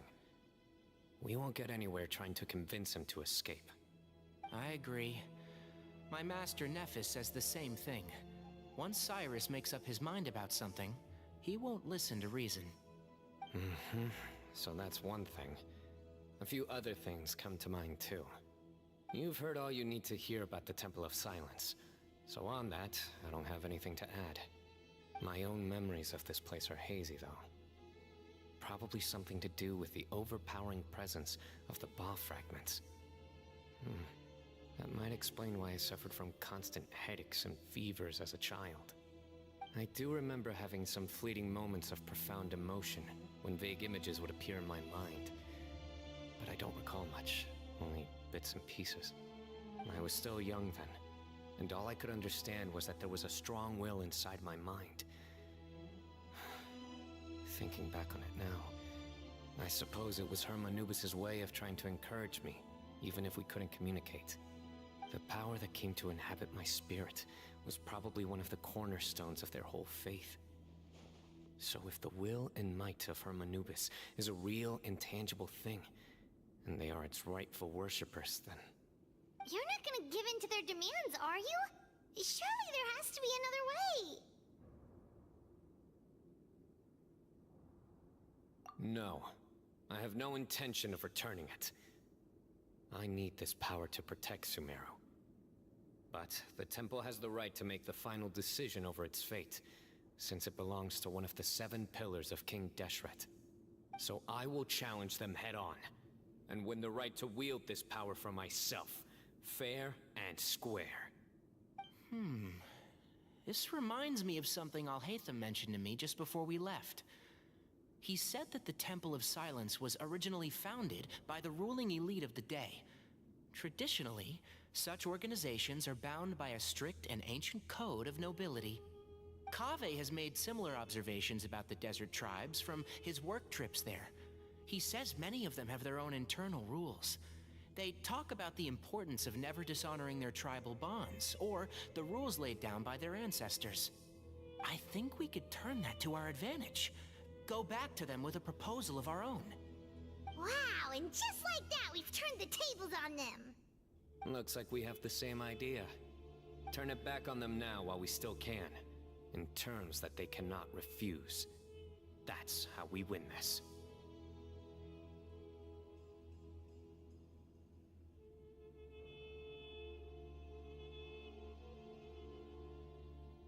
Great. And I know just how to start the conversation. Let's go find Sethos. We'll tell him that I know a thing or two about medicine and would like to take a look at his grandfather's condition.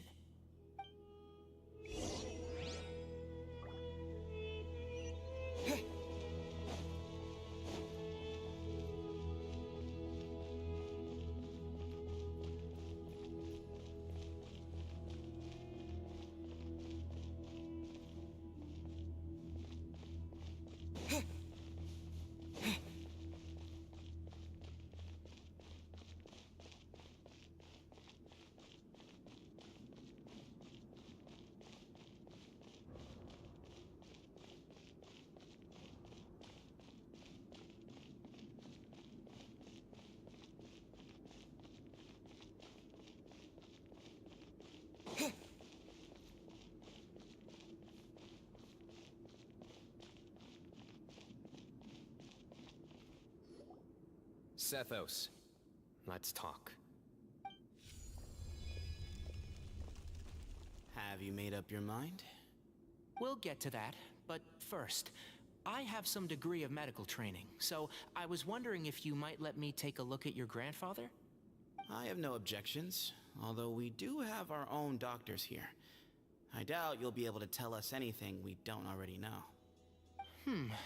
Only one way to find out. Follow me. Keep your voices down. We don't want to disturb him.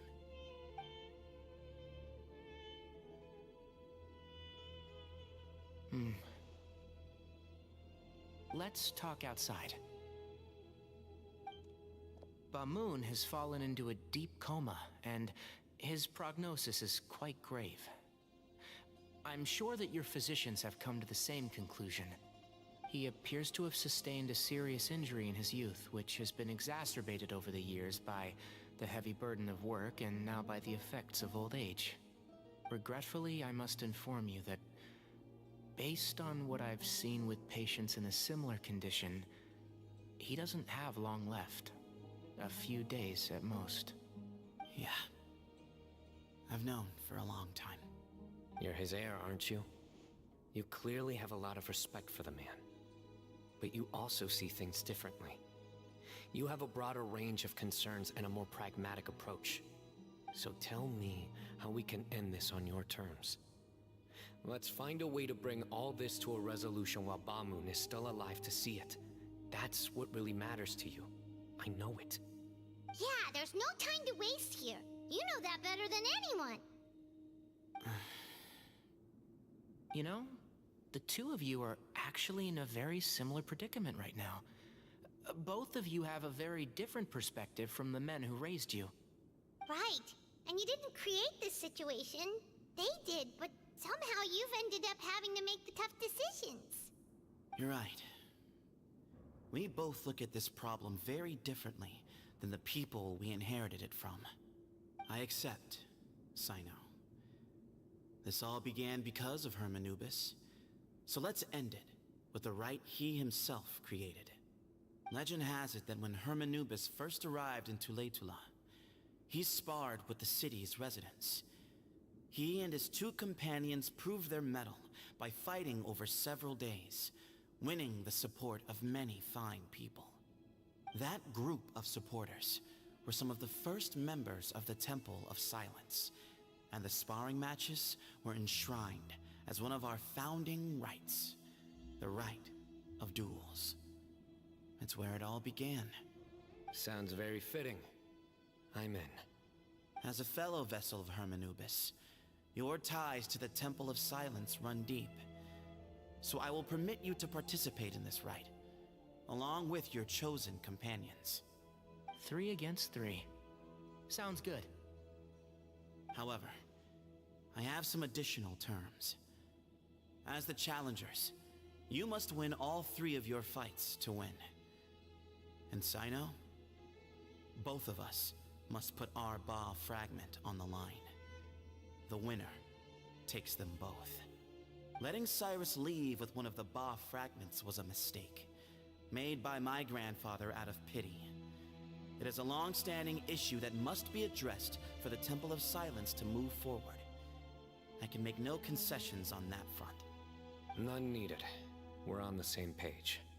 If I win, the Temple of Silence must release Cyrus, and consider this past dispute resolved. If you win, I'll return my power to you. It's a deal. Then let's meet at the ceremonial hall tomorrow evening, 8 o'clock.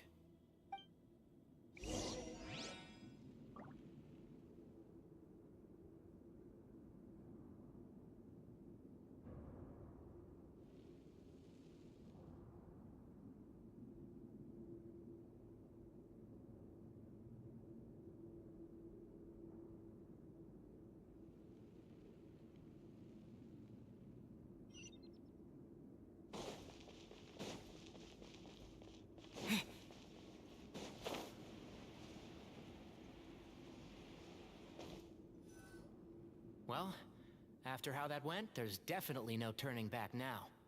There never was. Turning back hasn't been an option for me since the moment the professor slipped away to return to the desert. You have to win. You need this power, both as General Mahamatra and for yourself. Yeah, that's right! Besides, it stayed with you ever since you were a small child. Surely that's a sign it thinks of you as its rightful owner. Both as General Mahamatra and for myself. Yeah, when you put it that way. I've had to overcome a lot to tame this power and claim it for myself. Not everyone could have done that. Exactly!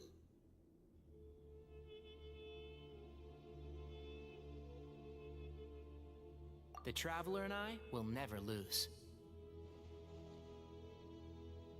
And neither shall I. The desert was home to an ancient and great civilization that, for a variety of reasons, fell out with the civilization of the rainforest. It's just as Dia said. Prejudice has pushed people apart. But there must be personal factors at work here too. I can't shake the feeling that Bamun cares for many more things than he lets on. And I don't think that Sethos is any kind of villain. He's just doing what he thinks is best. Tomorrow, everything will be resolved.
We gather on this day to perform once more the rite of duels, with the greatest of all sages, Lord Hermanubis, as our witness, for his power and authority is present in our midst.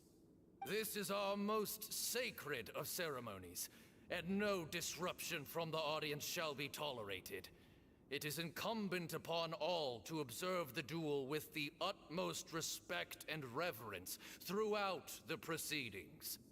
Representing the Temple of Silence, the Defenders.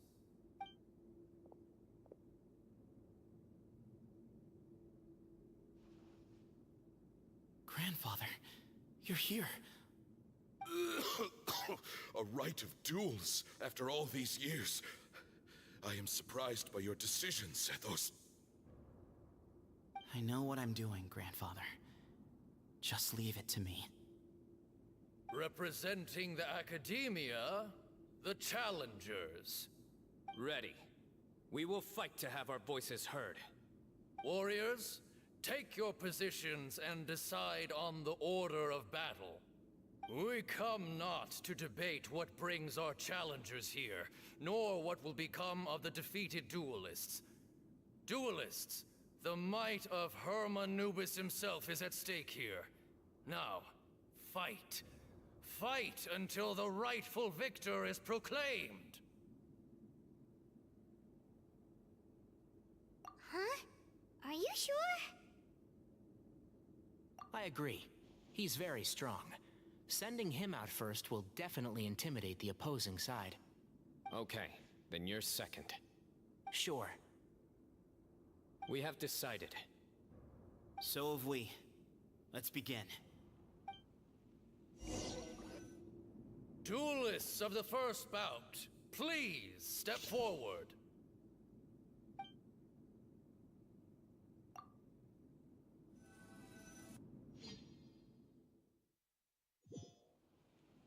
Don't forget, safety first! Hey, you there! You better play nice with them or Paimon will make you regret it! A little bit too much chatter from the audience over there.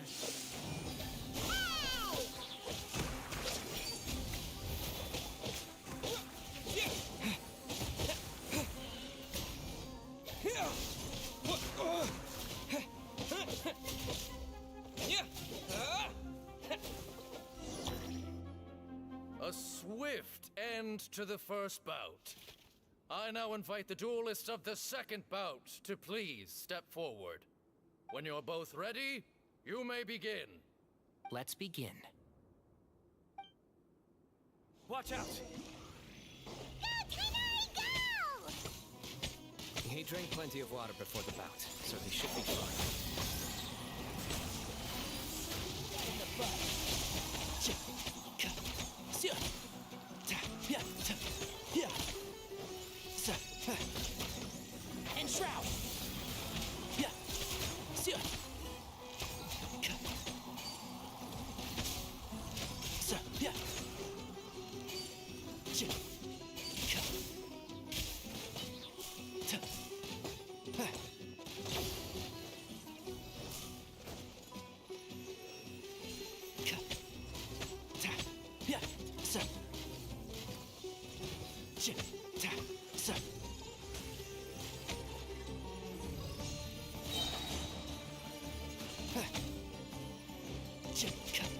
Keep up.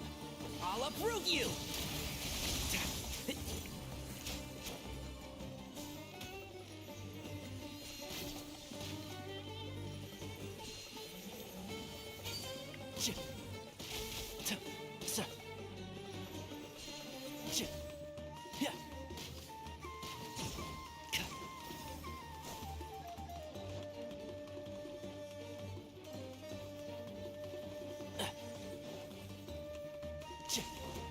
Keep up.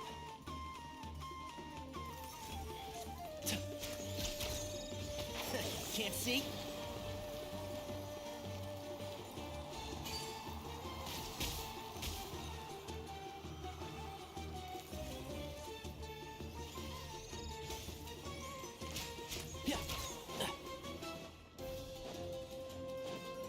Keep up.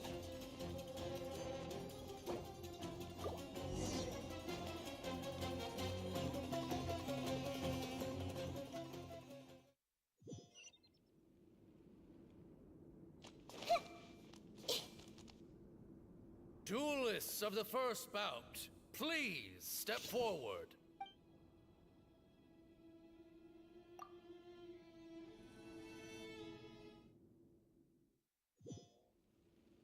Don't forget, safety first! Hey, you there! You better play nice with them or Paimon will make you regret it! Little bit too much chatter from the audience over there. Hey! Propagate!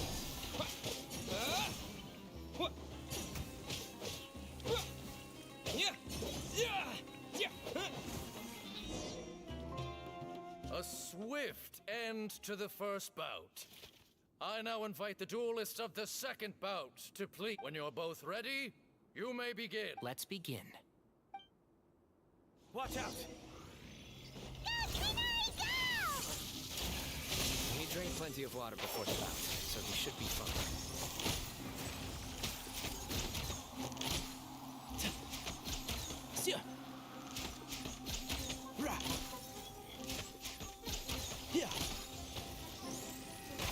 Can't see?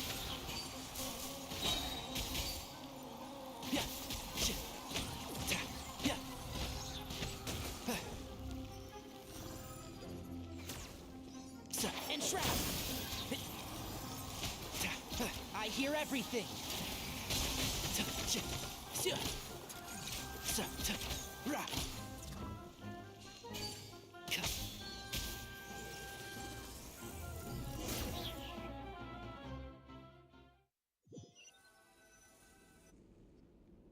Thus ends the second bout. We will now move to the third bout. Duelists, please step forward. I'm ready. So am I. This is the final stage of the rite.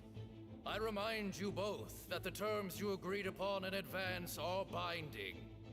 When you're both ready, you may begin.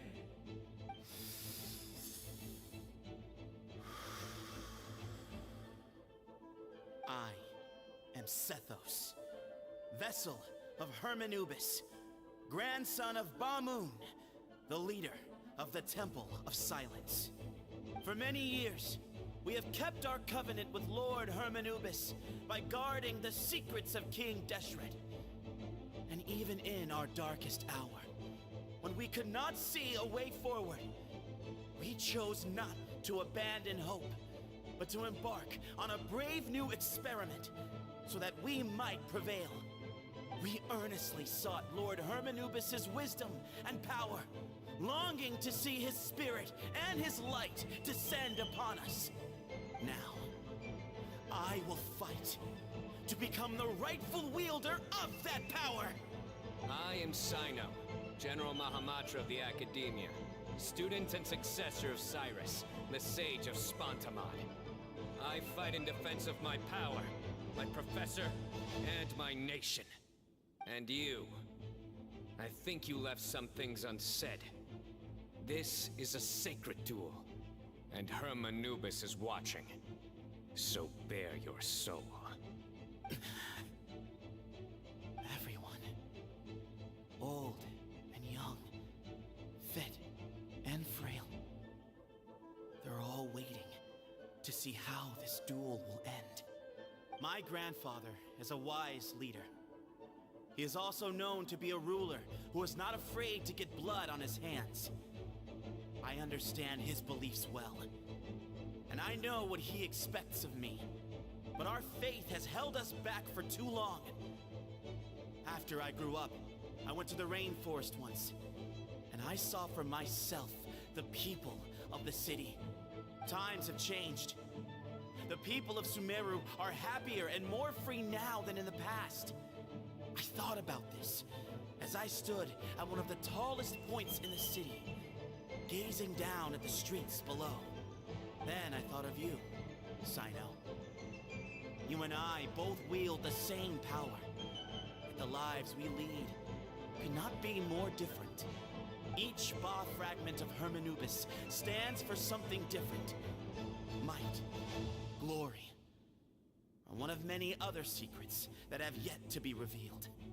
I once thought that the nature of our fragments must be what makes us so different from one another.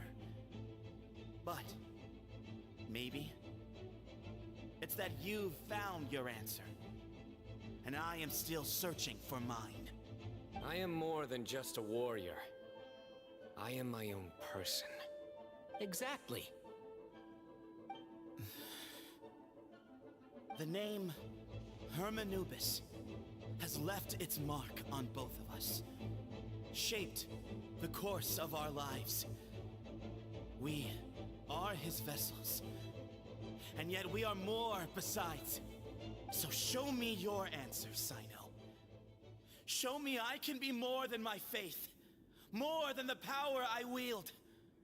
Show me the person I can become!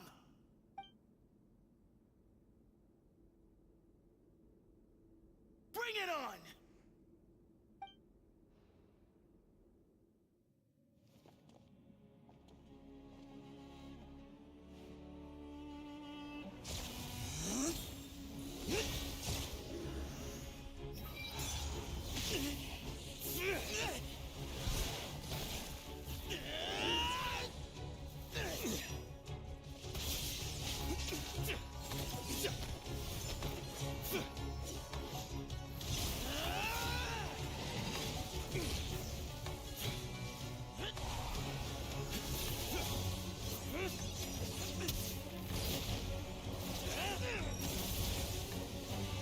That's all you've got?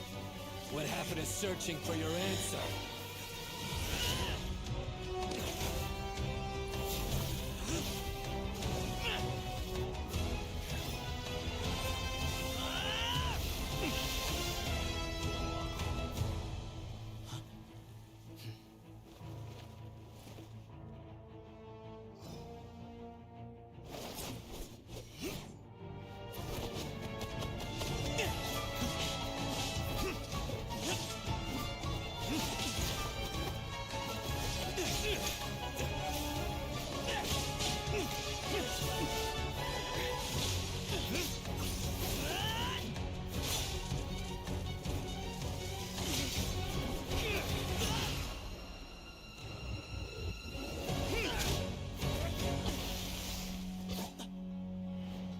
Fight's over.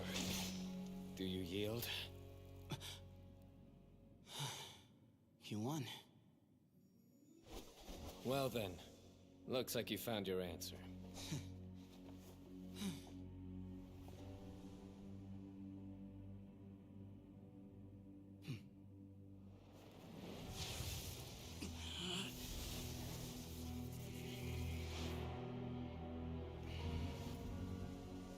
I give his glory to you.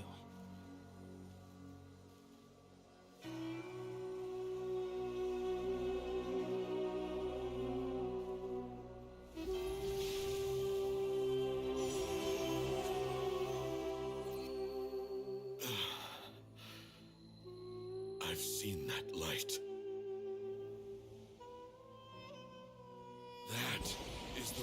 of our Lord, the great Hermanubis, priest over all other priests. His spirit dwells within that lightning, and his will lives on. Once a warrior of Tynar, he emerged from the barren desert sands to serve the god king Al-Ahmar.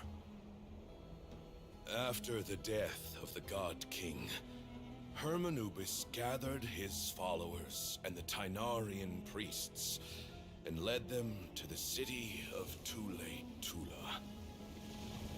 There, they founded the Temple of Silence, and from that day forth, we became stewards of all knowledge that survived from King Deshret's civilization.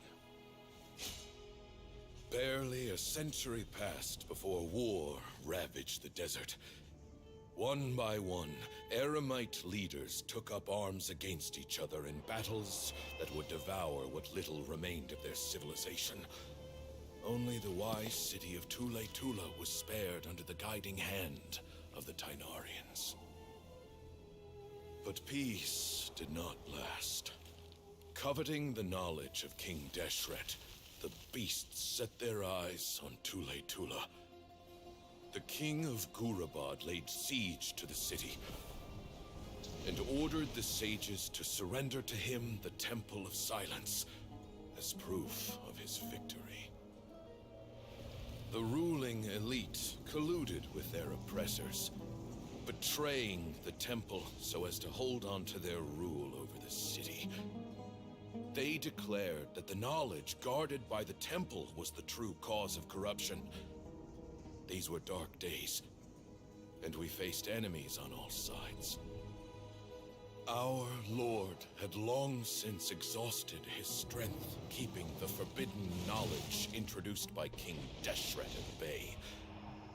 To ensure the temple's continued survival, he broke his being into many pieces and began the ceremony of Hermanubis' legacy, bestowing his power upon his mortal followers.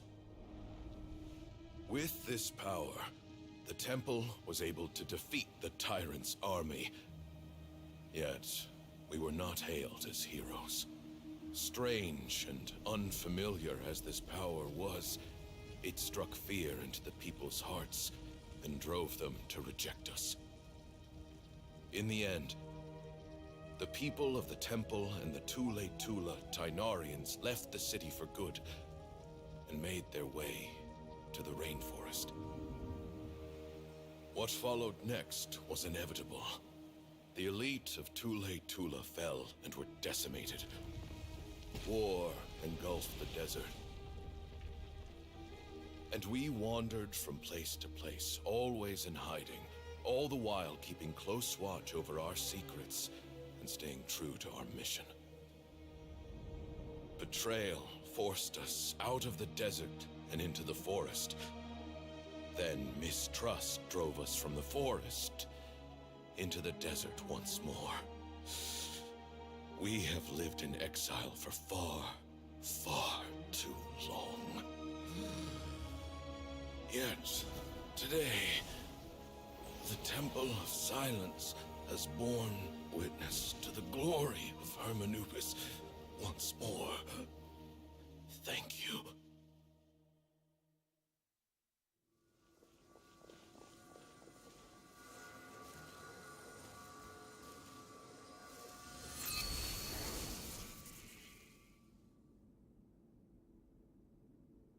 How is it? Do you feel okay?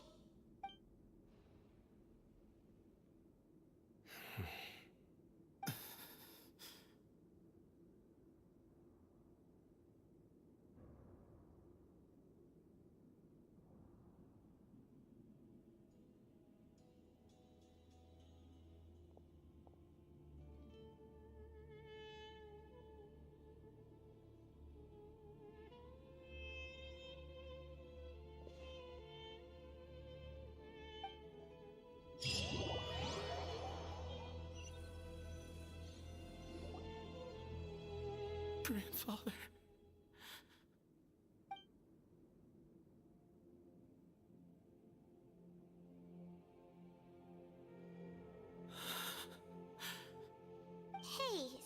Sethos. You'll get through this. I know.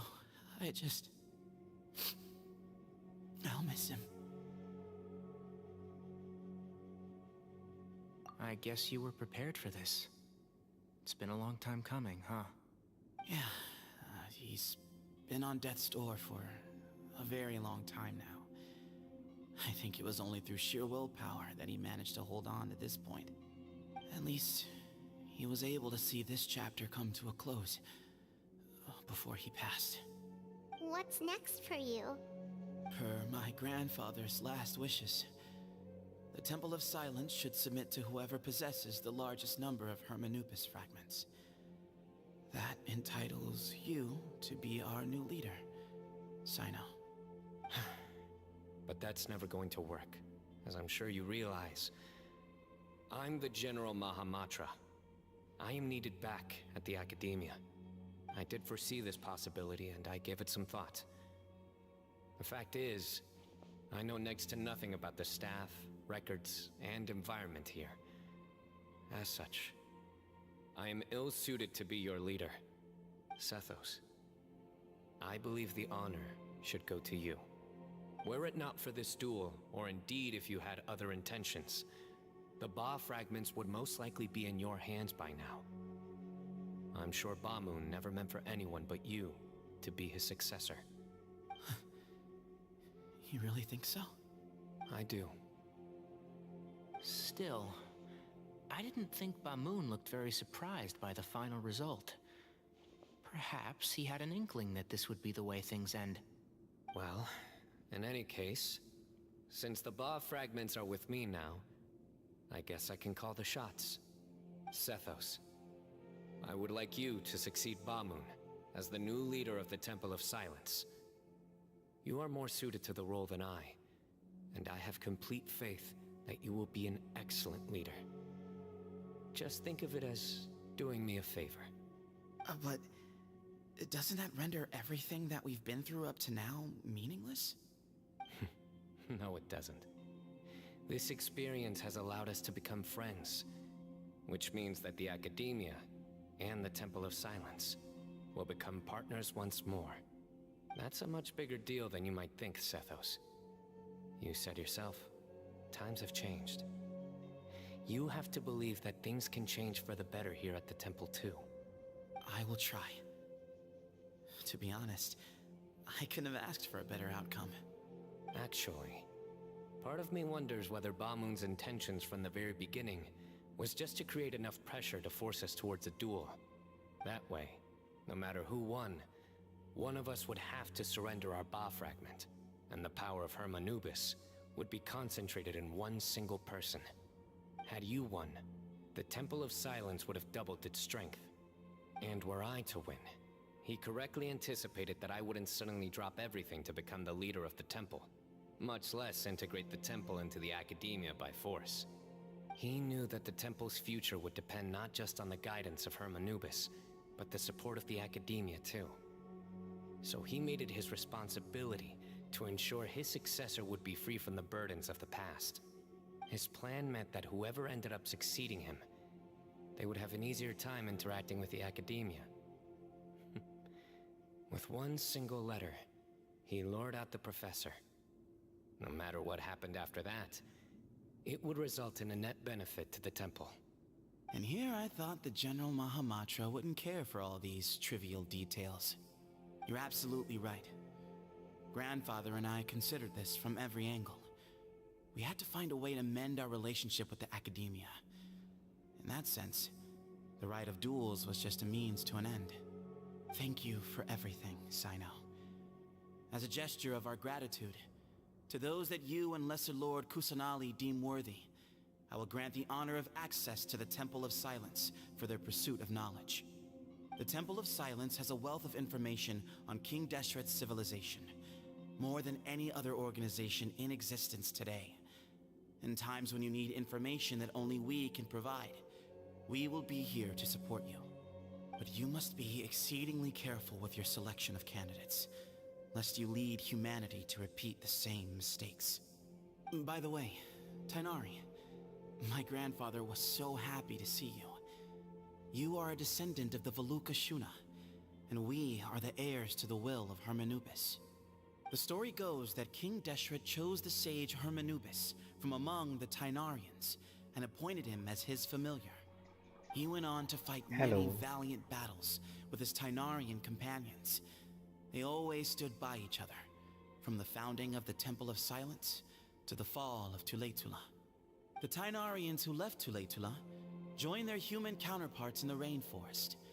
A few centuries later, when some of the group returned to the desert, many of the Tainarians chose to stay and put down roots in the rainforest. In all likelihood, those were your ancestors. How fascinating. My father once mentioned that I was named after the Tainarians, but I never knew that my forebears had such a history with the Temple of Silence. I like this story. By the way, has anyone seen Cyrus? Yes, Cyrus. You'll probably find him in my grandfather's room. He wouldn't show it in front of me, but I think he still has many fond memories of my grandfather. If it's true that you and your grandfather really planned for everything to turn out this way, then I guess he didn't really resent Cyrus as much as he appeared to. Who knows? Perhaps all of us. You, me, and Cyrus. We're all just pawns in my grandfather's plan to set things straight. He was awful like that. Someone's got to make the decisions when history is at a crossroads. I will make a detailed report on all of this to Lesser Lord Kusanali, and arrange for an official delegation from the Academia to come and meet you in the desert. I'm sure you'll have lots to attend to in the days ahead. But once things return to normal, please come and visit the rainforest again. You should stay for a few days this time, and start to build some relationships. If we're going to work together, both sides have to get to know one another better. I will. All right. Well, bye for now, everyone. I'll be seeing you. See you soon. Come hang out with us anytime.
What were you thinking gallivanting off into the desert alone at your age?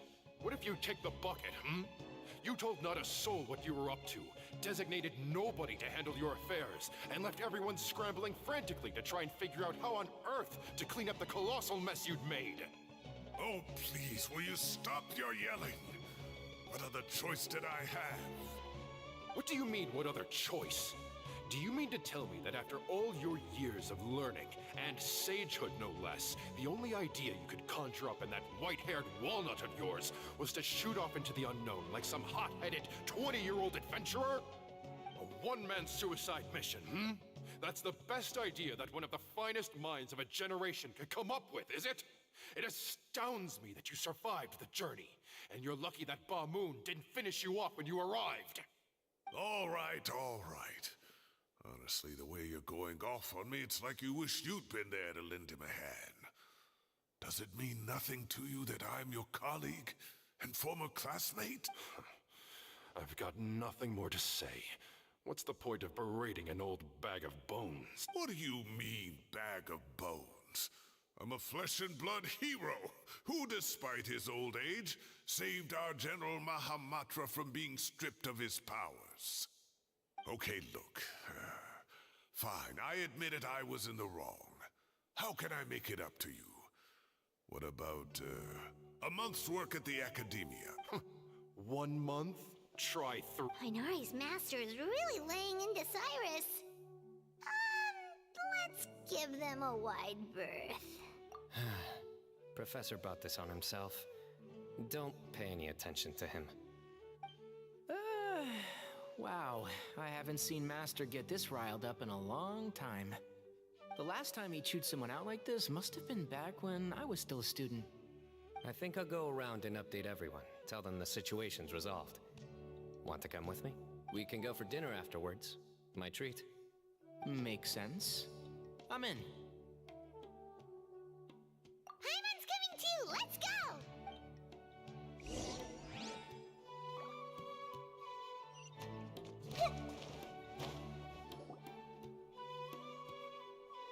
Hey, Kale. You're back! Well, look who we have here. Would you mind explaining to me what has been going on this past few days? I heard you all ran off into the desert and got embroiled in a major catastrophe. All taken care of. That does not answer my question. How could you be so careless? That goes for you as well. Yes, and you too.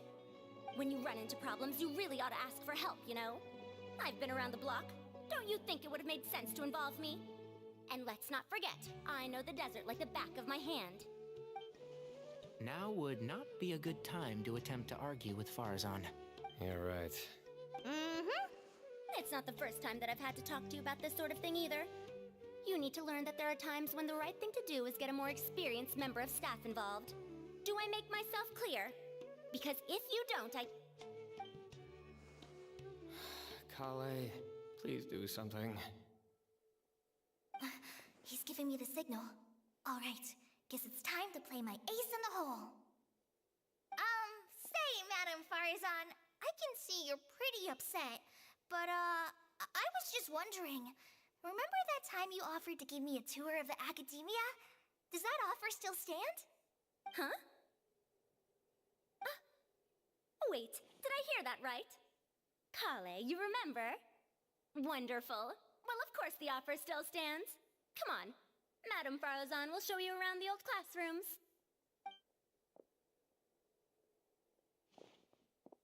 Poor Kale getting dragged off like that.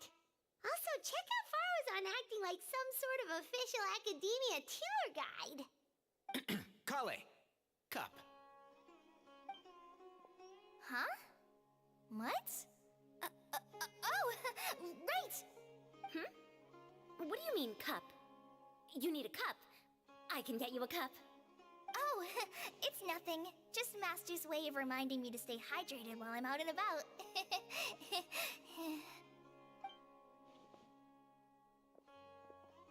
It's code for let's reconvene at the cafe. Tainari and I used it while we were in school, and it's become something of a family tradition now. Oh, that's kind of fun. Mm-hmm.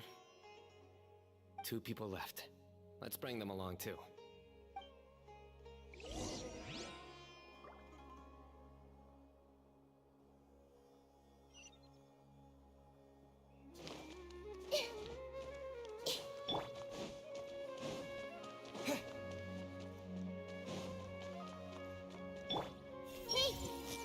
I should have asked him to come help out at work much earlier.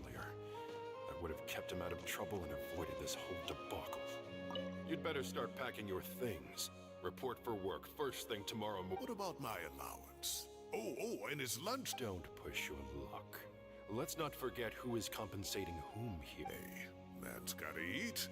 Help me figure out something for lunch at least.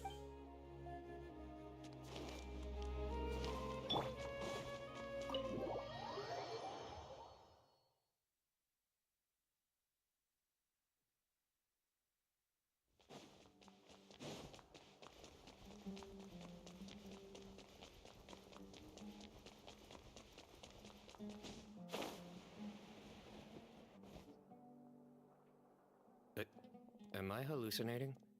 Or do I see Kaveh and Alhaitham engaged in diligent studying? We're just reorganizing all the books we used. Look, there's a whole mountain of them. There's no rush. Nobody reads these books anyway. My sincere thanks to you both.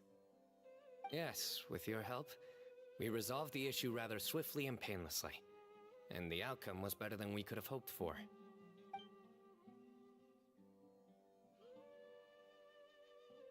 I see. The Temple of Silence resorted to rather unique means of self-preservation. It explains how they managed to remain hidden for so many years. And it sounds like they managed to preserve a whole load of ancient documents as well. I'd love to go check those out if I ever had the chance. That day will come. The Temple of Silence is a hugely important organization, and we'll be sure to maintain good relations with them in the future. Now, as a token of my appreciation, I'd like to treat everyone to coffee. Sounds good. Yeah, sounds great. Although after the last few days, I don't know if I can handle another coffee. But I can just order something else. Sure. Let's go.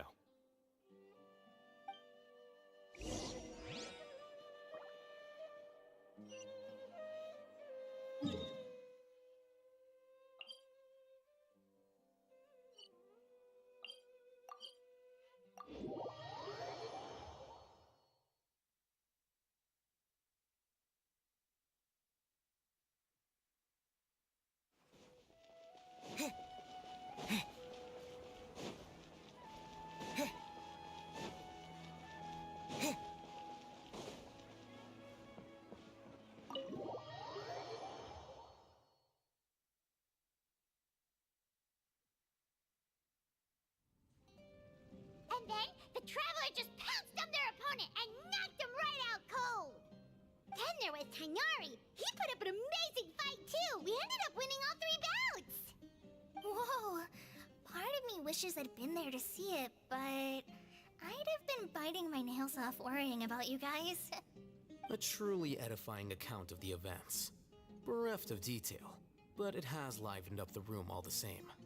Hey, Paimon included all the juicy details. The Traveler just pounced and then waved their sword like this, then spun around and blocked. Despite winning 3 bouts in a row, you still ceded the position of leader to him. That's very dignified of you, Sino. Of course. Being dignified comes with being a true champion. I got to be a champion too for once. I've not sparred much with desert folk before. It was a pretty unique experience. Yeah, huge place! It felt like something right out of an epic poem. Imagine this. It was like there was... Maybe save that one for later, Paimon. Dessert's here.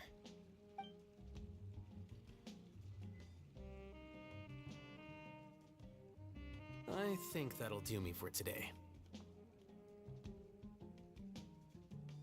Shall we stop off at the House of Dana again before heading home? We should probably finish putting all those books back. My thoughts exactly. See you around. I should get going as well. See you all later. Make sure you get some good rest tonight. I need to go say thanks to the Core 30 for their help. Also, Sir Nephis says he wanted to introduce me to some of the Academia's work processes. So, I gotta dash too. Kale's come a long way. She's much more confident at dealing with other people these days. Everyone's a work in progress. You never stop learning. Yeah, true.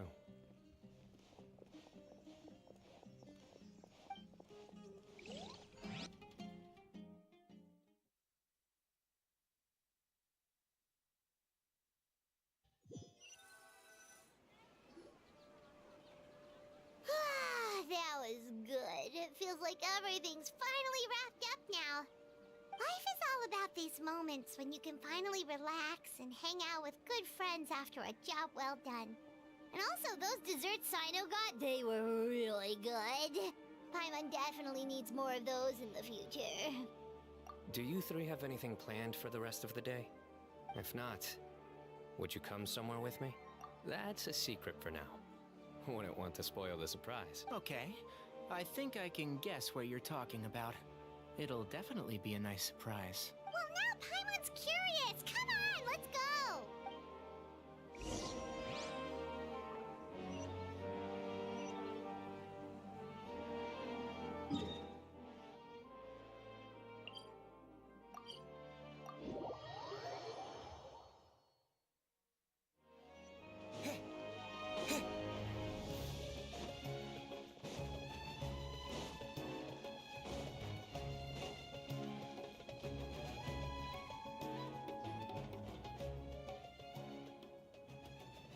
Been a while since I last made my way up here.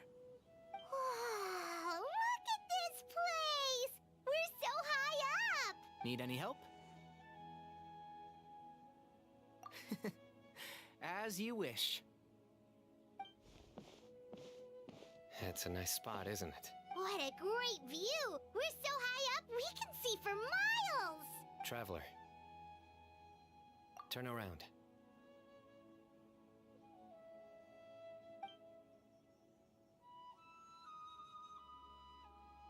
This is my secret base. Somewhere I only bring my best friends. When I was a student, I used to slip away and climb up here all the time, just to clear my head. I was quite young then, and hadn't made too many friends yet. Back then, I had a lot of the same questions that Sethos was asking. Who am I? Why do I have this power? And what should I be fighting for? Our gifts help us to find our rightful place in the world. That was my experience. And I'm sure Sethos will figure things out in his own time, too.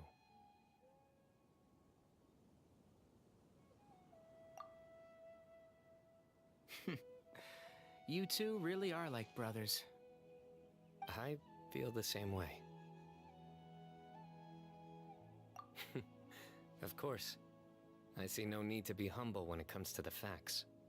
I still remember one time when we came up here to chat and do our homework. Sino accidentally dropped a fruit. Luckily, he has fast reflexes, so he caught it just in time.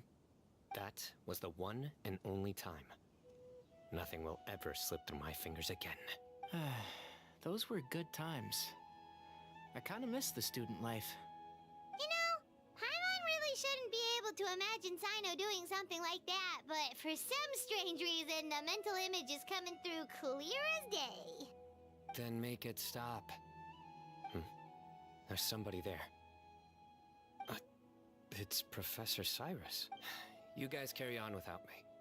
I'll be right back. Okay. Huh? Hey, you're not supposed to jump down! Be careful!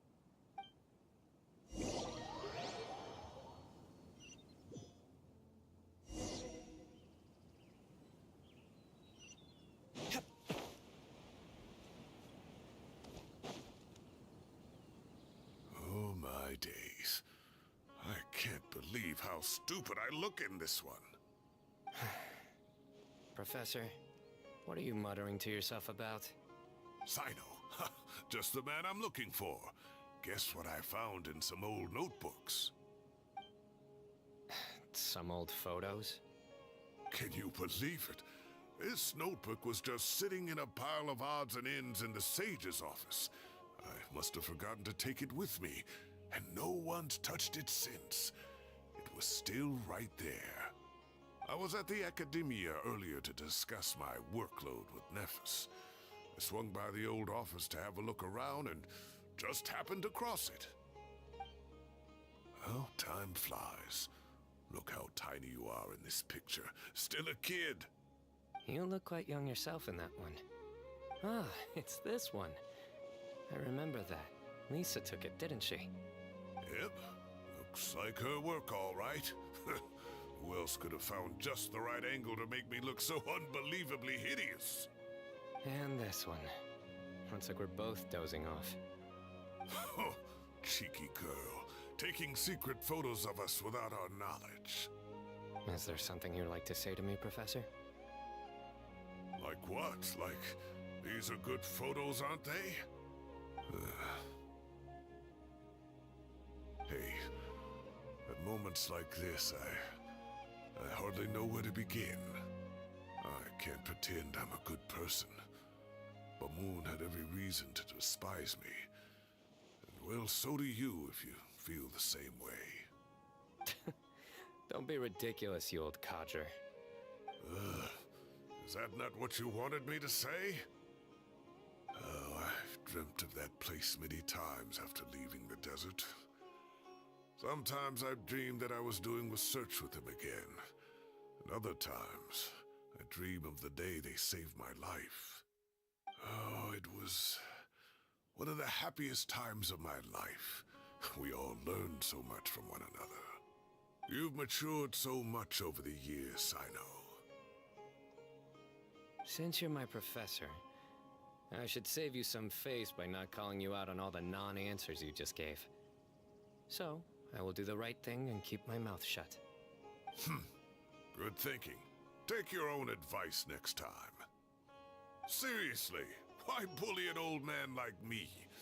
I thought heroes were supposed to be gracious. Hey, wait, how did I not notice this one earlier? Lisa strikes again. Just how many did she take? Look how cute you were when you were little. I remember how well-mannered you were back then, too. Yeah, and look how serious and professional you used to be. Oh, I can't compete with you anymore. First you get better than me at the deadpan jokes, and now you're besting me at those little quips, too. Don't say that. I still have a lot of respect for you. That's more like it. Hey, what would you say to meeting up with Lisa again sometime? I'd like that. Let's find a time and pay her a visit in Mondstadt. All right, I'll add it to my schedule. Let's go next week. Wait, no. Next week is the tomato growing competition. I have got to beat Zaha Hadi. Or you could find a real hobby, Professor.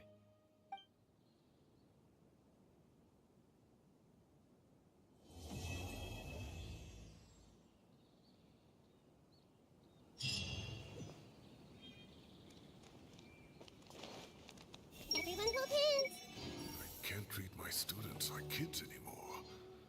I have to admit, Sino has matured far beyond my expectations. From now on, I'll just enjoy life as a retired sage. I can't treat my students like kids anymore.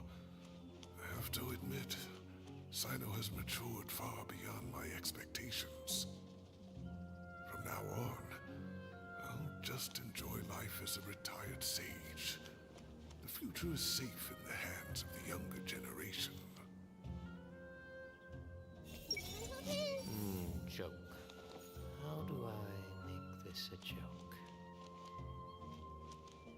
Great view today. This atmosphere calls for a joke out of left field, to catch the listener unawares.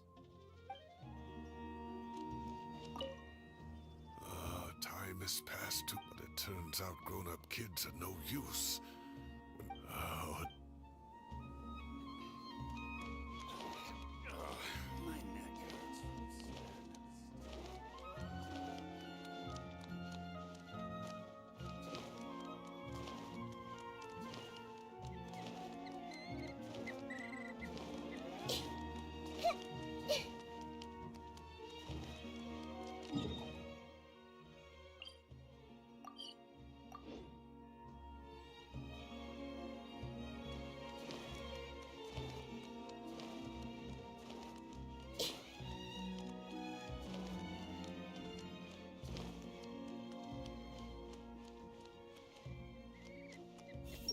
I haven't seen Mahamatra Sino for ages.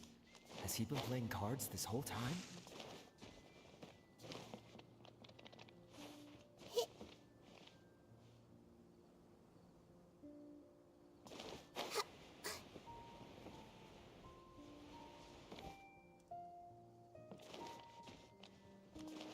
Hey! I haven't seen Mahamatra Sino for ages. Has he been playing cards this whole time?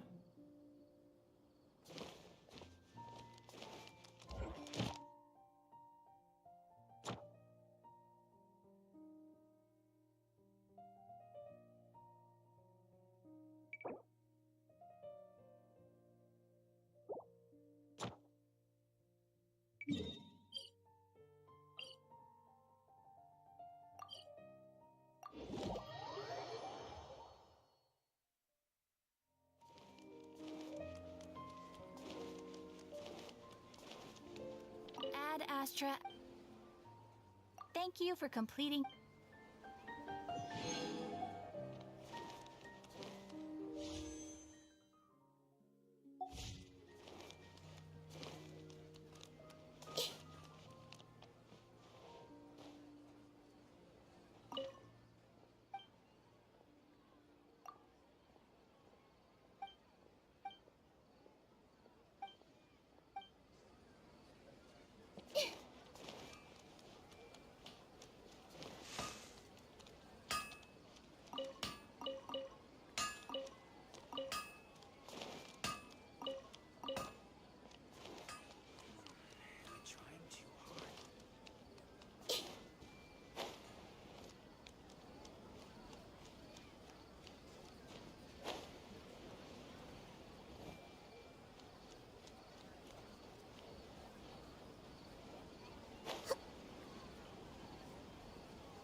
Is it just me? Or have there been more and more merchant ships?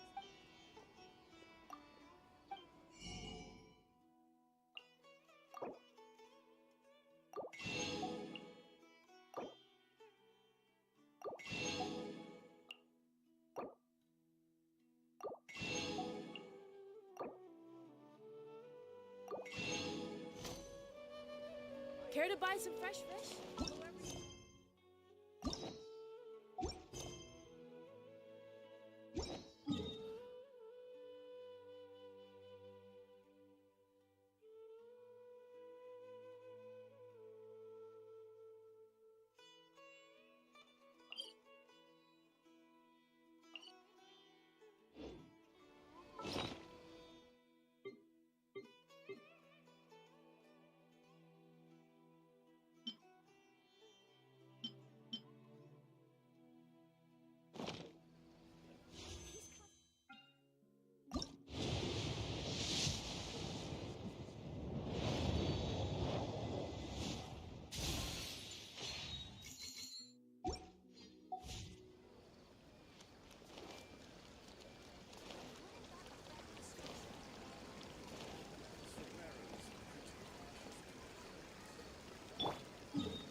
Let the wind lead.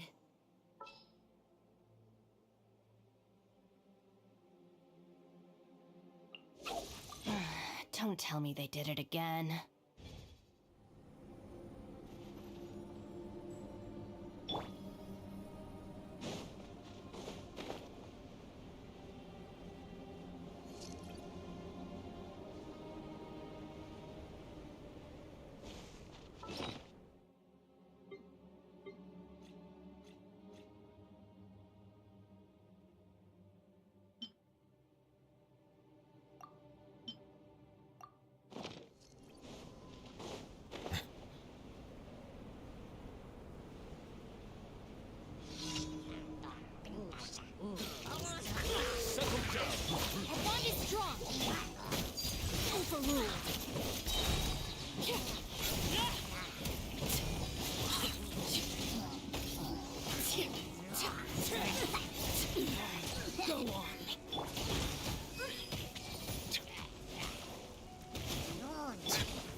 Bow your head.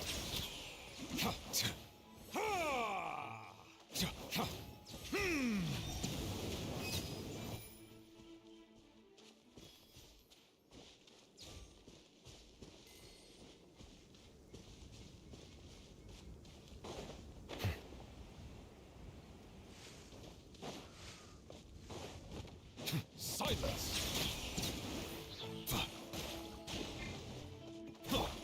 Transfixed.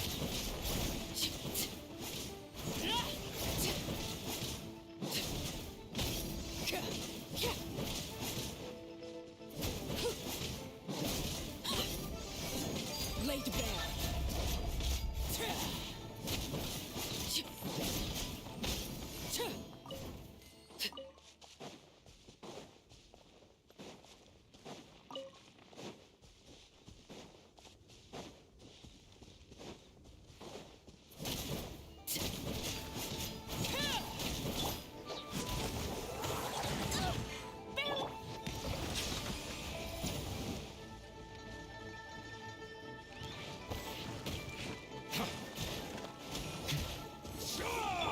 Transfixed.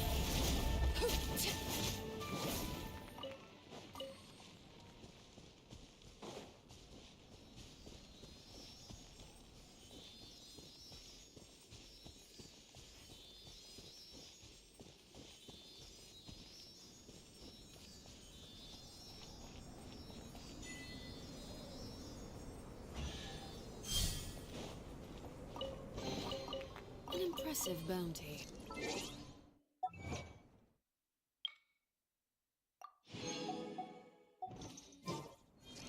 Only in the grip of wind. Bow your head.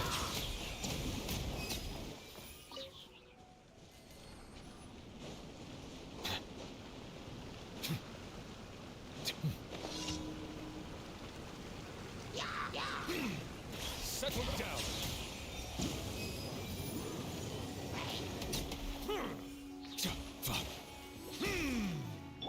Overruled.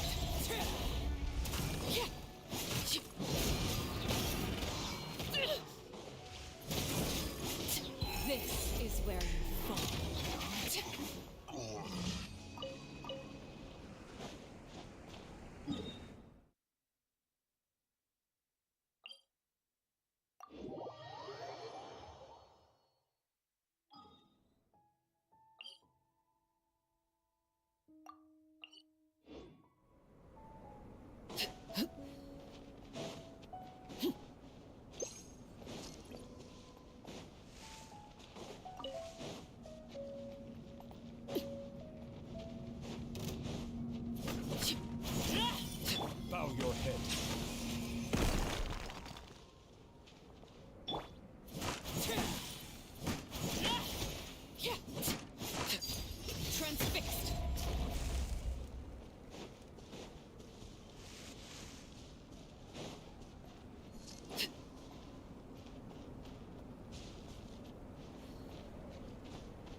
your head.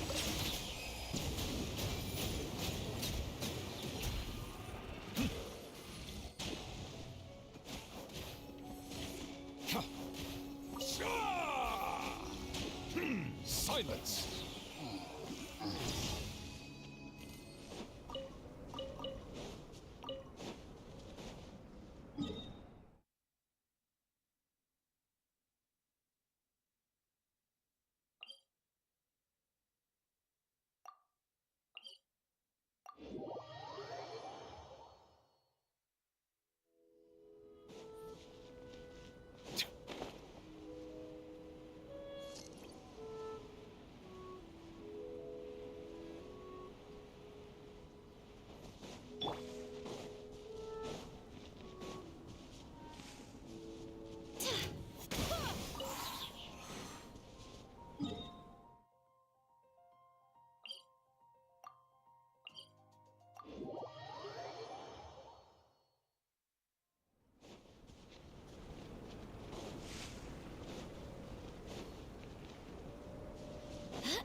My turn.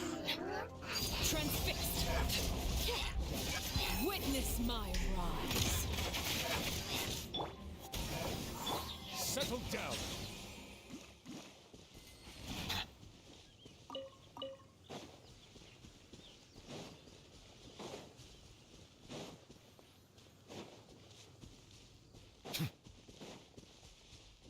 Silence!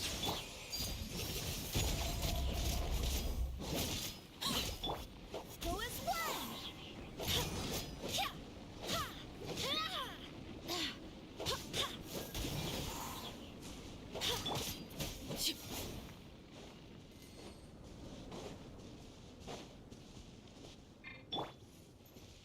Dissipate!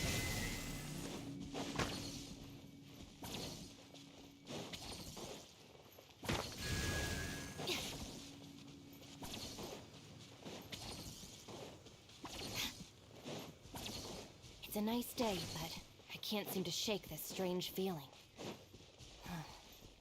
Let's just hope it's my imagination.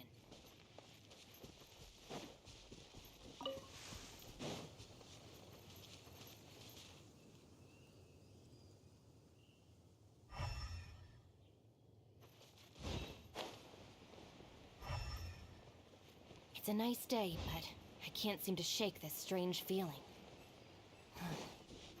Let's just hope it's my imagination.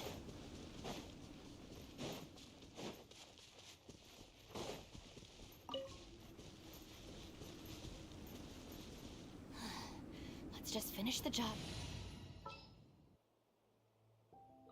Outrider Amber, reporting. I will lead us to victory.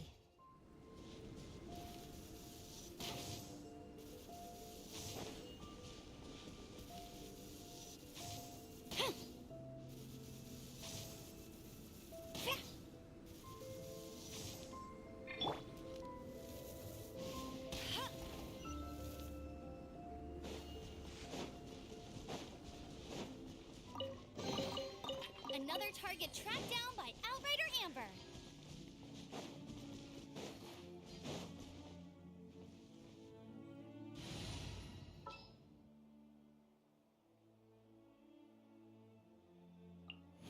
This will be a productive partnership, I hope.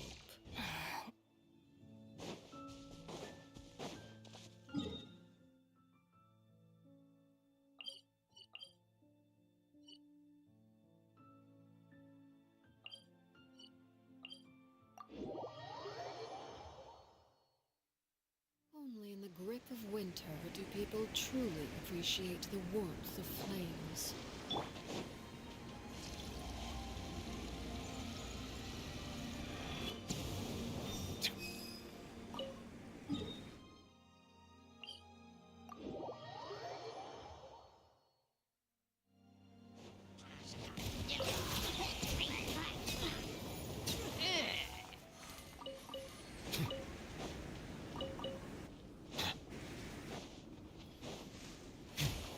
Bow your head.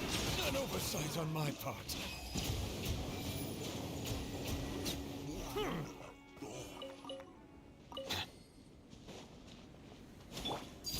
Laid bare.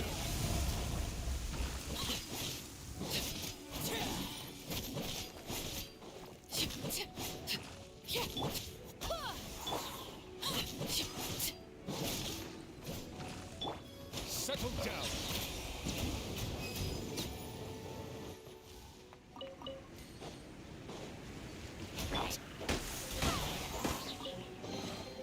I hope the others find some.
Outrider Amber, report.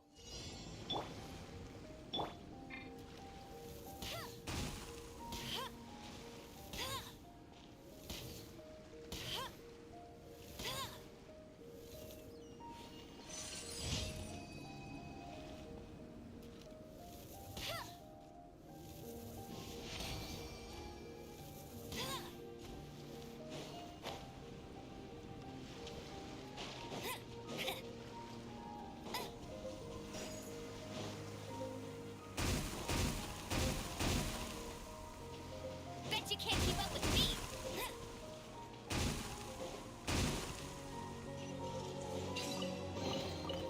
Wow, these will come in handy.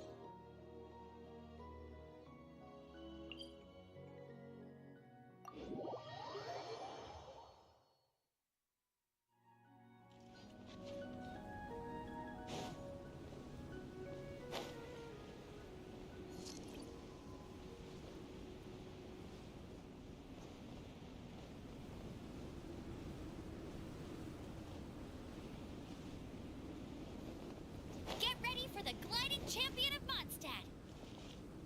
I'll race you there.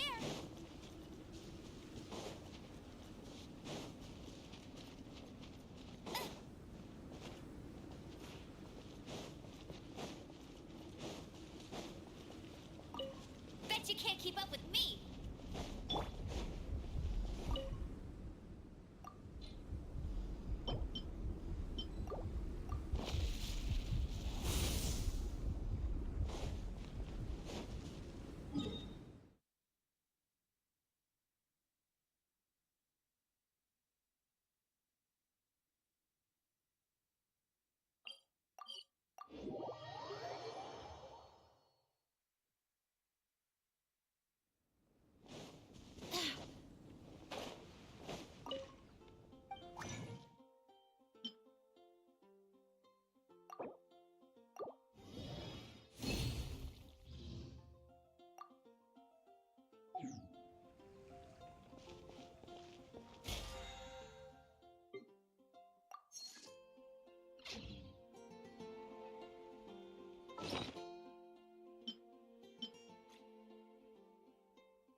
your head.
Send one, send them all.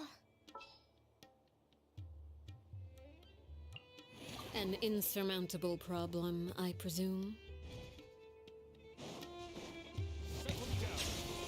Want a taste of my hammer?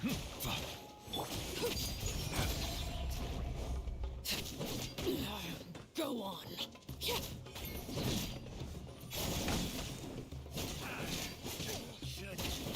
ice my hammer.